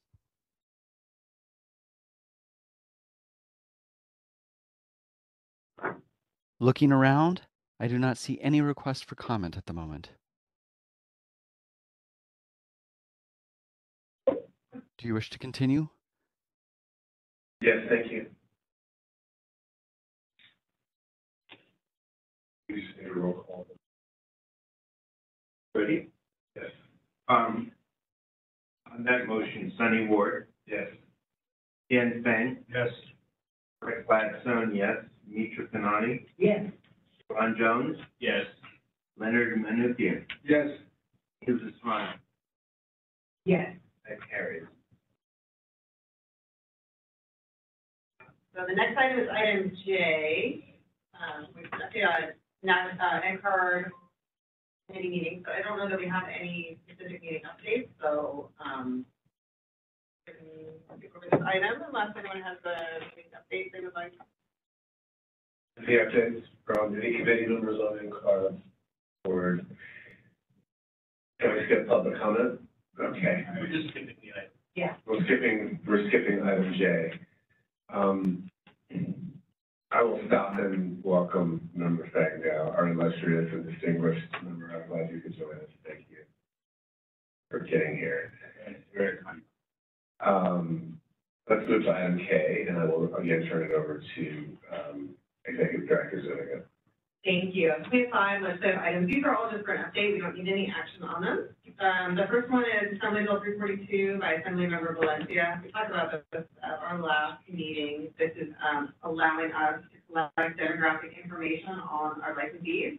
It'll be optional for licensees to provide this information, but if we do receive it, we'll generally need to report it in an aggregate format, maintaining confidentiality.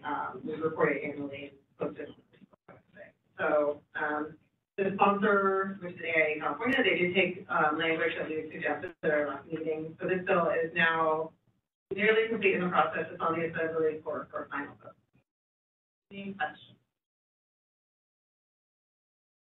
The next bill is SB 372 by Senator Menjivar. Thank you. Go with it. This deals with all boards within the Department of Consumer Affairs, dealing with name and gender changes of licensees and registrants. So it specifies the process for individuals to request a change if they have made a change to either. This bill is on the governor's desk for signature.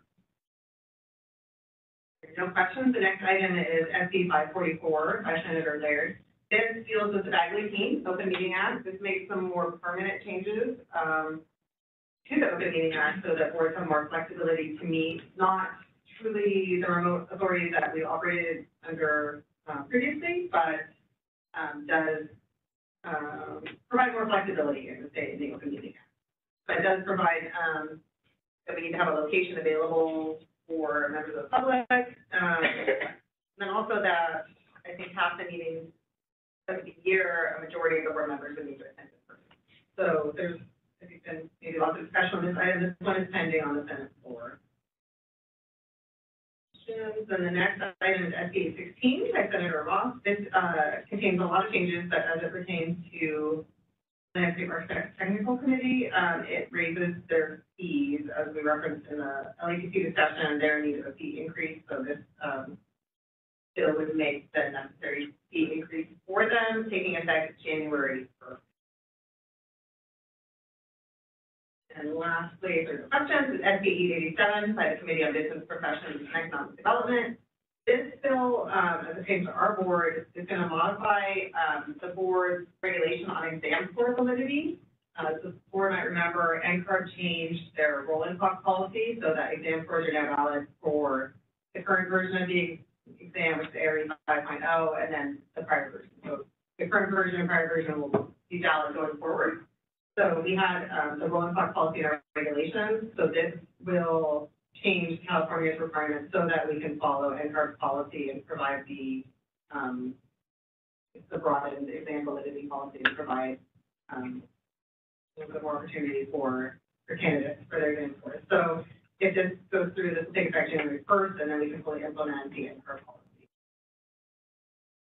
Any questions? No, you're saying this, it'll follow the NCARB policy. Yeah, so we'll follow the NCARB policy. I think this is two versions.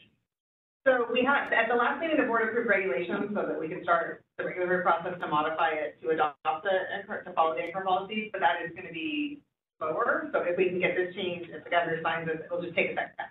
So it's the same approach, just two different ways of going about it, trying to get it done as quickly as possible. Okay. If there are any other questions? We don't have questions here. Should I open this up for public comment? For the legislative report, yes. Yeah, I believe so. Okay, so moderator, would you please open up WebEx for public comment, please? We are open for public comment on agenda item K. If you'd like to make a comment, please tap that hand button at the bottom of your screen to raise a hand. Dial-in users dial *3 to raise your hand. Everyone may also type the word comment into the Q&A box in the lower right-hand corner of the screen and send that comment to all participants. We're going to wait just a couple of seconds to see if we have a request for public comment.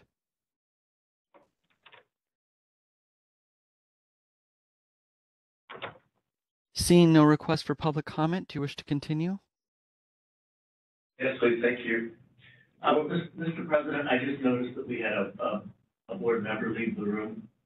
We're going to need to recess if she's going to consider items. We still have a quorum, but I'd recommend that we recess, but that's your decision. Hold music. That was a quorum. We have a quorum, but we'll wait just a few minutes. We're doing great on time as well, so we'll just take a pause. So stay live on WebEx, though, please.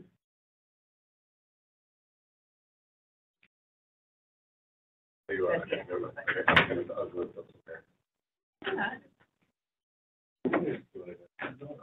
Yeah. We'll put some air right now, and Barb's going to introduce Executive Director Zuniga is going to introduce some of our staff.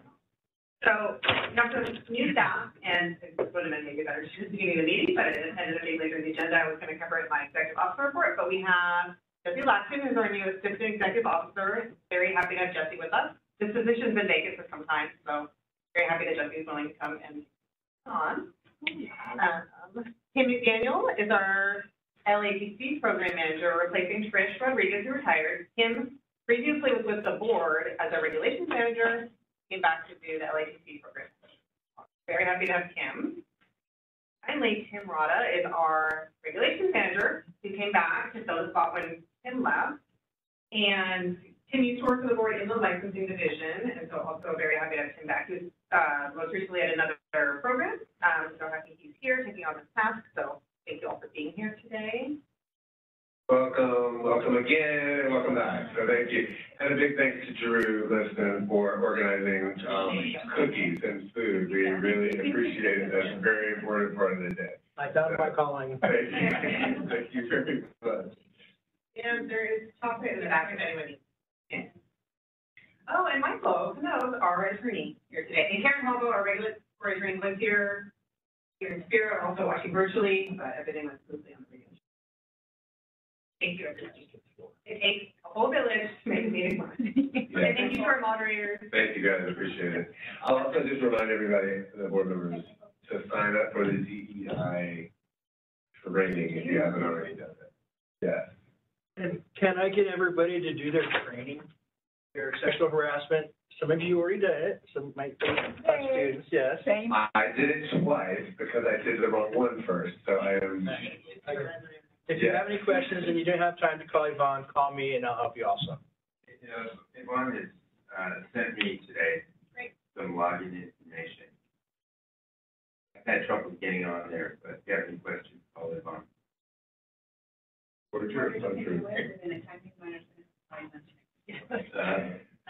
We are back, so we will keep going. We're looking at item 11, and these are with items regarding the LATC, and I'll turn it back over to our executive director to let us know what's going on with this item. Sure, this is item L, it's on page 177 of your packet. We have, starting with the LATC agenda, the LATC met in August. So you can see items they talked about, pretty similar to the board's agenda. And then the one action item we do need for LATC is the approval of their administrative manual. So it's very similar to the board with similar changes to it. If we made the same change, I think we made the same change to the travel section.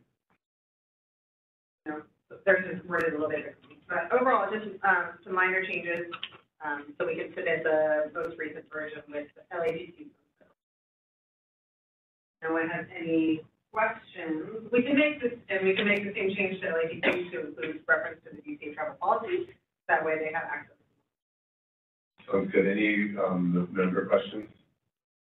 Yes, member Fan. Hey, Laura, you can educate us a little bit. So, LATC is actually a committee level of our board.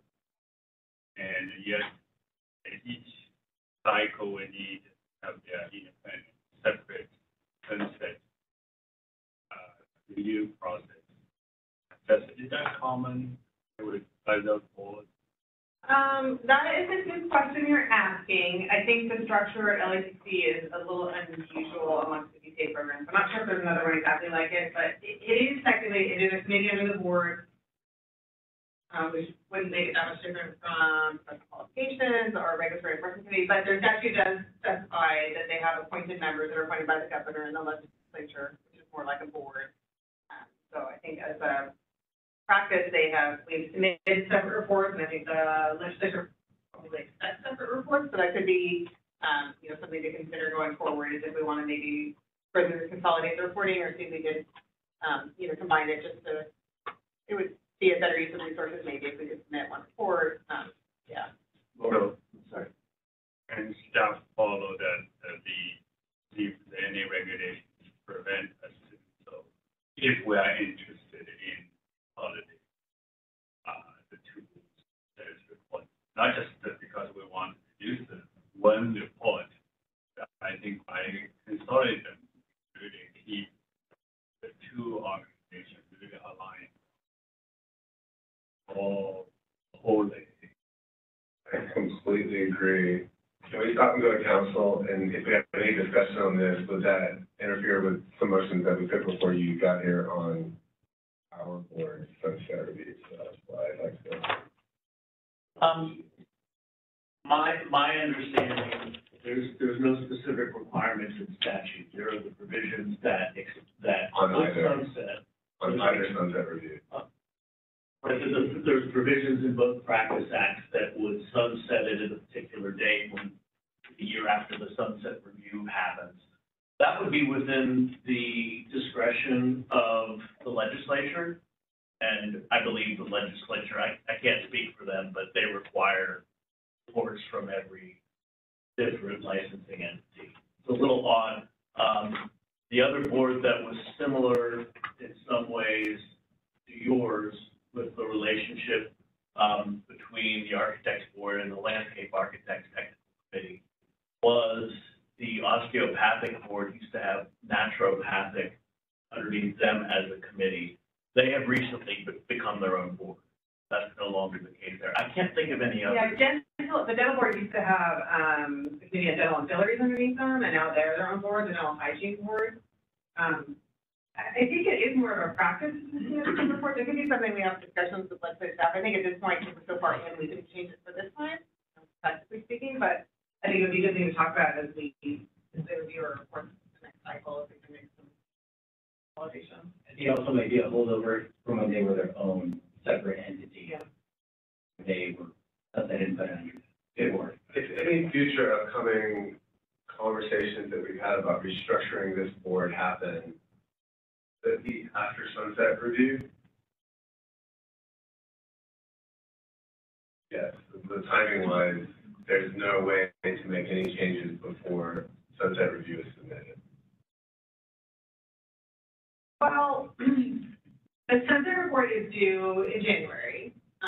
The board, LATC meets again in November, and the board meets December 1st. So all the reports are pretty much complete, and it's really up to the board if you want to make any additional changes. And we still would have the ability to include any additional recommendations in the report. I think that would be good.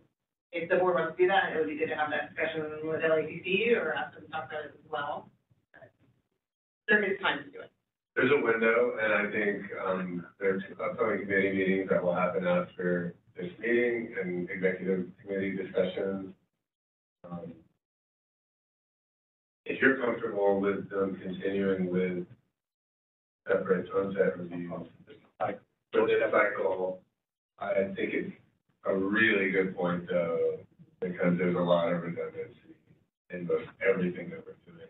It should be great to clean it up. I feel like it's going to happen in this cycle, just out of necessity. The fee structure in LATC has become tenable, and even with our own, so we can all help each other out, but I think that's a future. With that, Executive Director Zuniga needs to present to us a requested motion to accept the changes to the administration manual. Yeah, so if there aren't any other changes, I would just ask the member for a motion to approve the administrative manual as amended today. Board member Shimano has made a movement and seconded by Board member Feng. And now we will stop. Comment on this motion. Is there any comment from the board members on this motion? Being none, I'll ask our moderator to open this up for public comment period. We are now accepting public comment via WebEx for agenda item L.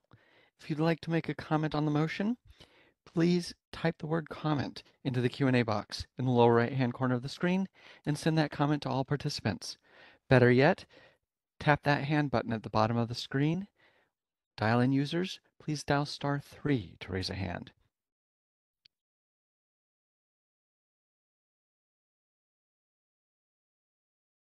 And it looks like we have a request for comment from John Wasinski. Forgive me if I mispronounced your name. Hold on just a moment. Welcome back, Chairman.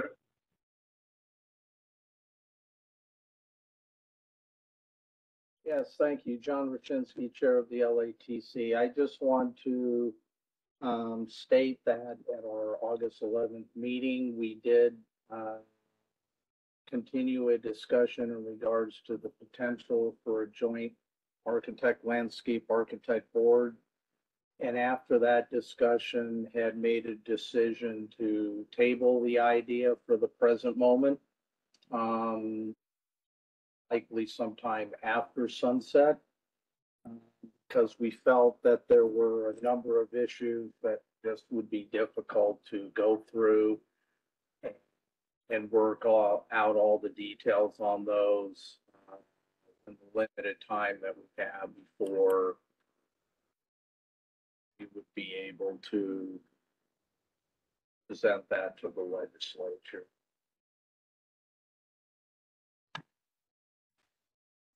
Thanks, Chairman.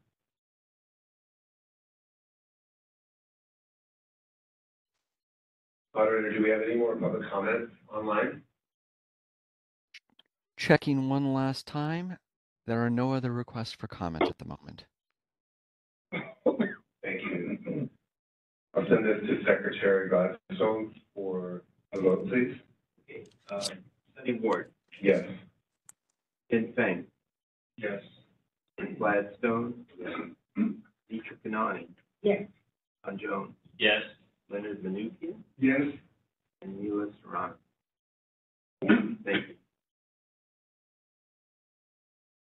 That carries. Thank you, Secretary. It's time for our final item of the day, number M, letter M, Executive Officer's Report. Hand it over to our Executive Officer one last time. Okay.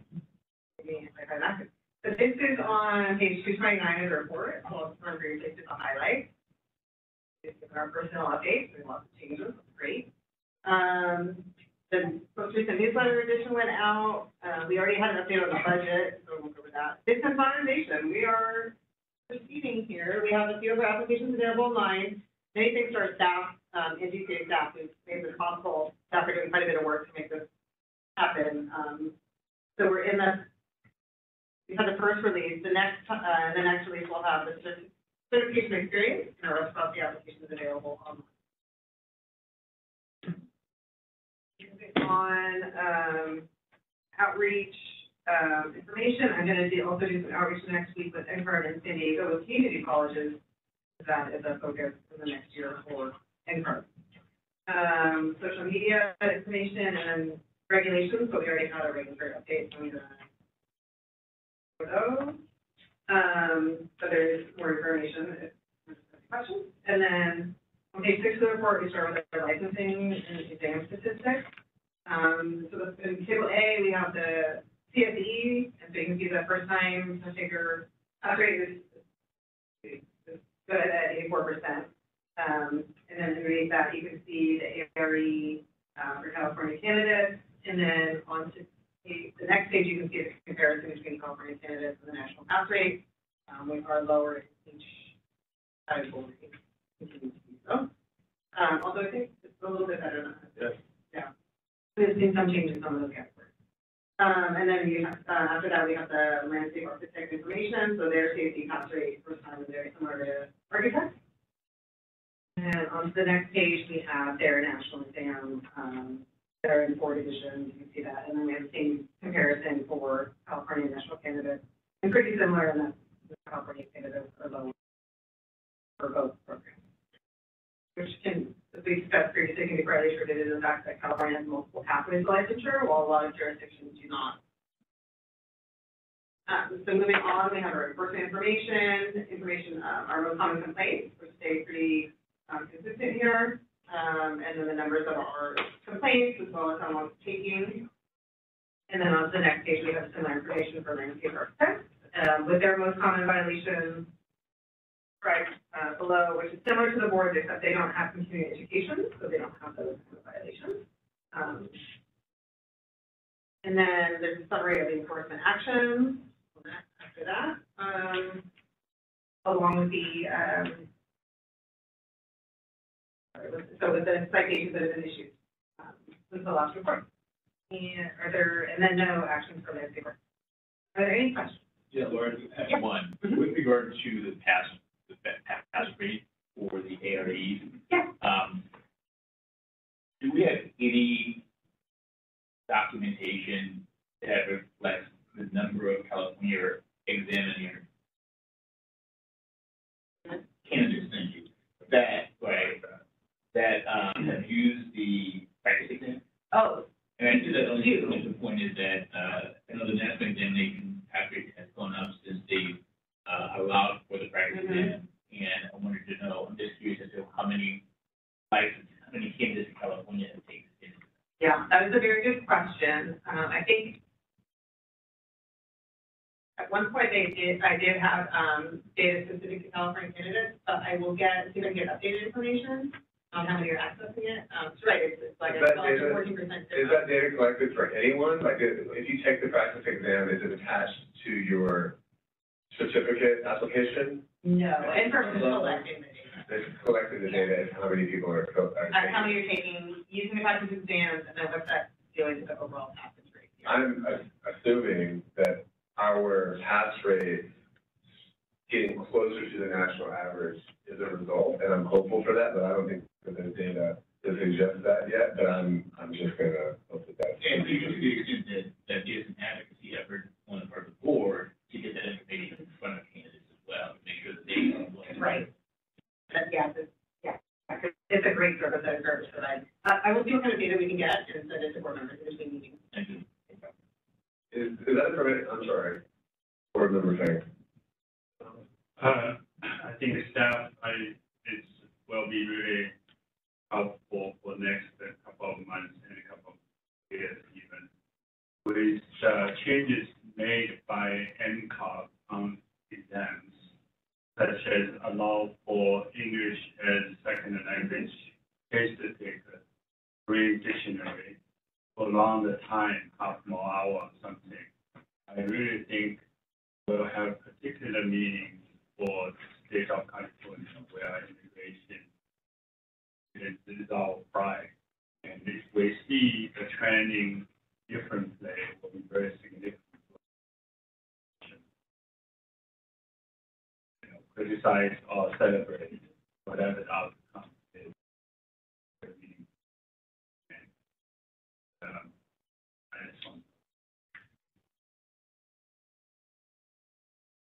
Thank you. Any other comments? I have a comment. I just wanted to reflect that for the last many years, I have been critical that the pass rate was really bad for us. And specifically for the demographic, the diverse candidates, and it's very exciting to see that those numbers are going up. And I don't know what we did, or who's doing it, or whether it's a combination of the universities and our work that is getting more students to pass the first time. Congratulations to everyone that deserves that. Thank you, Laura, for all your work and all the team and everyone else who's making sure that diverse students are getting their license.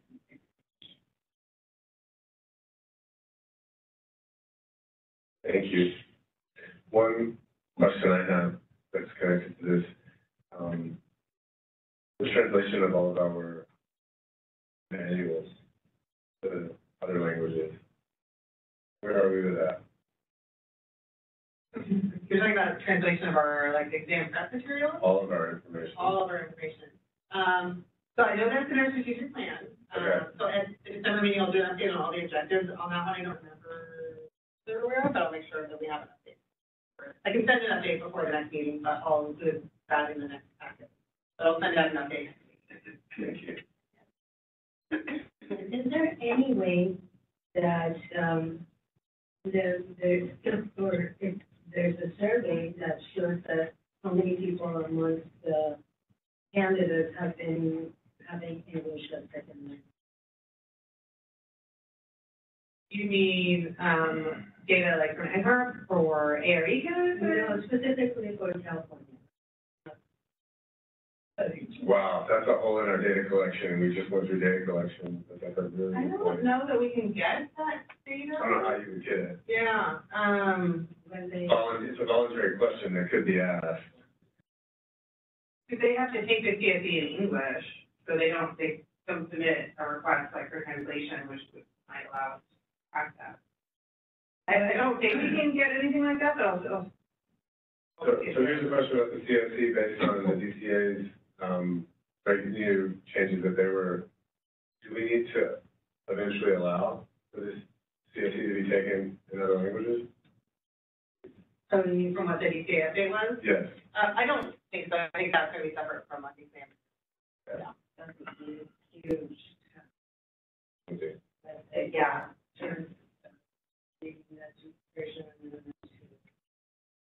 Yeah, it's not common in DCA to offer them in different languages. I think Department of Cosmetology does. With their licensed population, some of them I know of offhand, there might be more. But yeah, it's definitely makes sense to cover it. To keep them, it's really keeping them current. Did I hear that you say other board offers different foreign language as a testing language? I'm fairly certain that the Board of Art and Cosmetology does. And, you know, their licensing population has a lot of, they have a lot of, I think they offer like Vietnamese and a couple other languages. I can confirm and send that information, but I don't know what their costs are for that. I can find out. Can I ask a question? Maybe staff could look into the progress that AI revolution to the translations. Sounds scary. Well, you have to prove what the AI writes, right? It is a good question. I know that with, like, NCARB has looked at it in terms of using AI to write exam questions and how well it can do at that. I had a demonstration and it was actually much better than people expected. I don't know about whether they looked at the use for translating exams, but I can see if there's anything. I think it's worth looking into given the need for DEI inclusiveness and the expense to do the translations.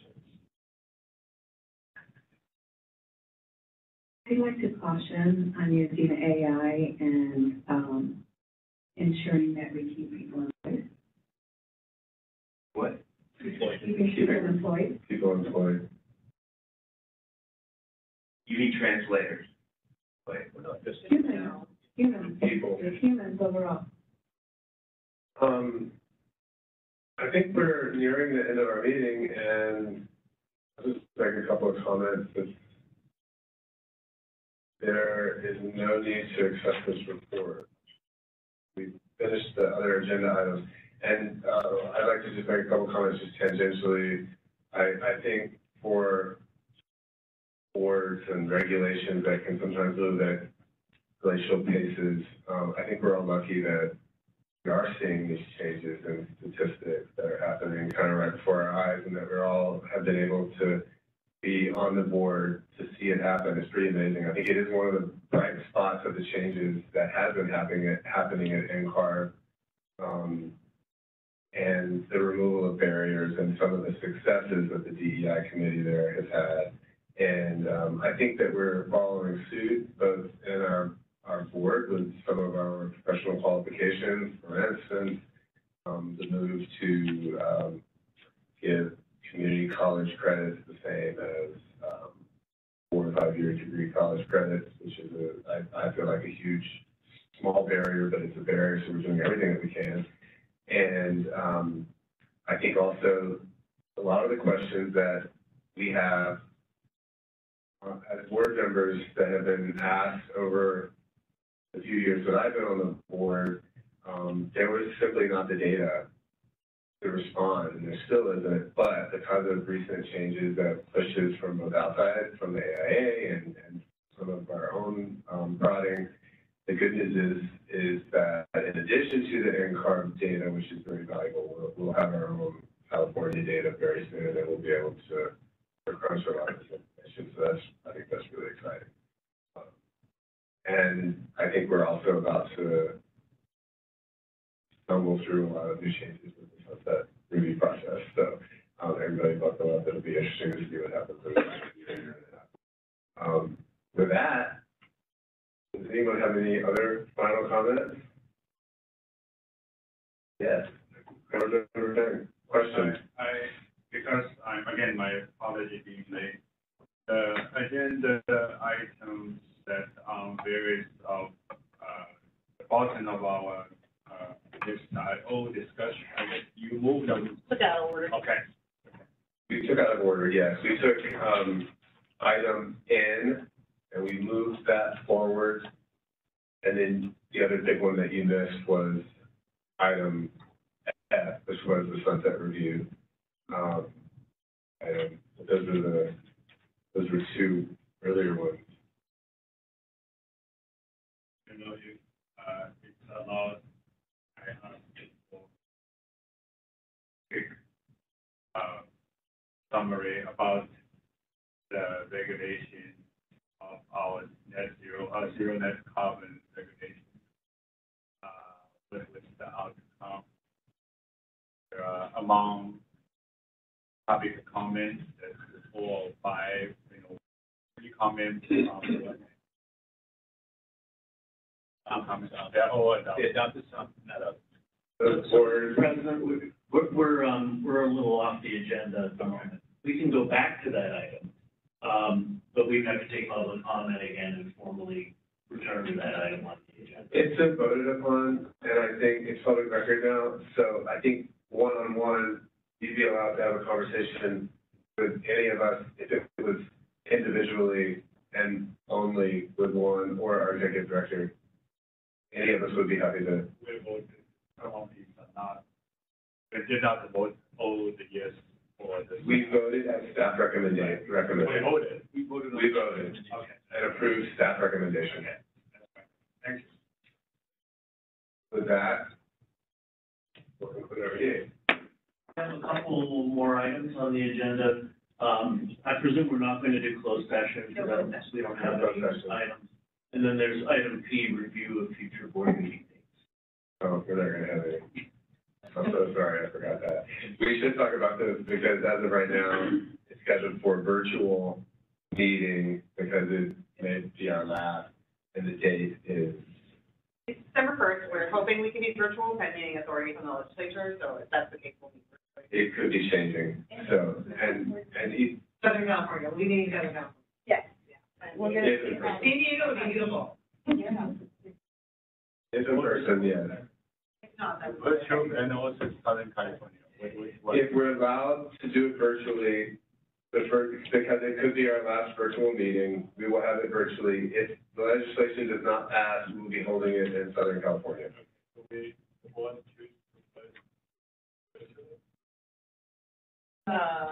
That's up to the president. We're not making decisions today? You can make a recommendation. I prefer that we wait to find out and take it that we wait. And then on scheduling future meetings, I think also, just let you know, we'll be in touch about committee meetings because it's time probably for committee meetings and some, not realignment, but just some reassessment about what our goals in each of those committees are. So I look forward to doing it over the fall and early winter, so. Council, may I adjourn? We do need to take public comment on item P. On item P.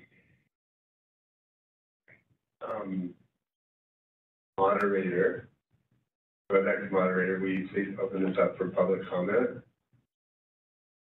We are now accepting public comment. Would you please clarify what we're commenting on?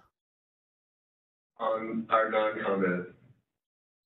On our future meeting. Does anyone have any public comments about our proposed potential virtual meeting versus our potential Southern California meeting on December the 1st?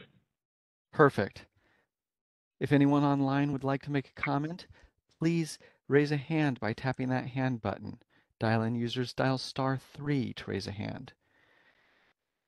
Everyone may also type the word comment into the Q&A box in the lower right-hand corner of the screen and send that comment to all participants. We're going to take just a second now to see if we have a request for public comment. Looking around, I do not see any request for public comment. Do you wish to continue? Yes, moderator, and thank you so much for stumbling along with me today. I appreciate it. At this point, I'll ask Member Serrano to gavel us out. Thank you all. Appreciate it.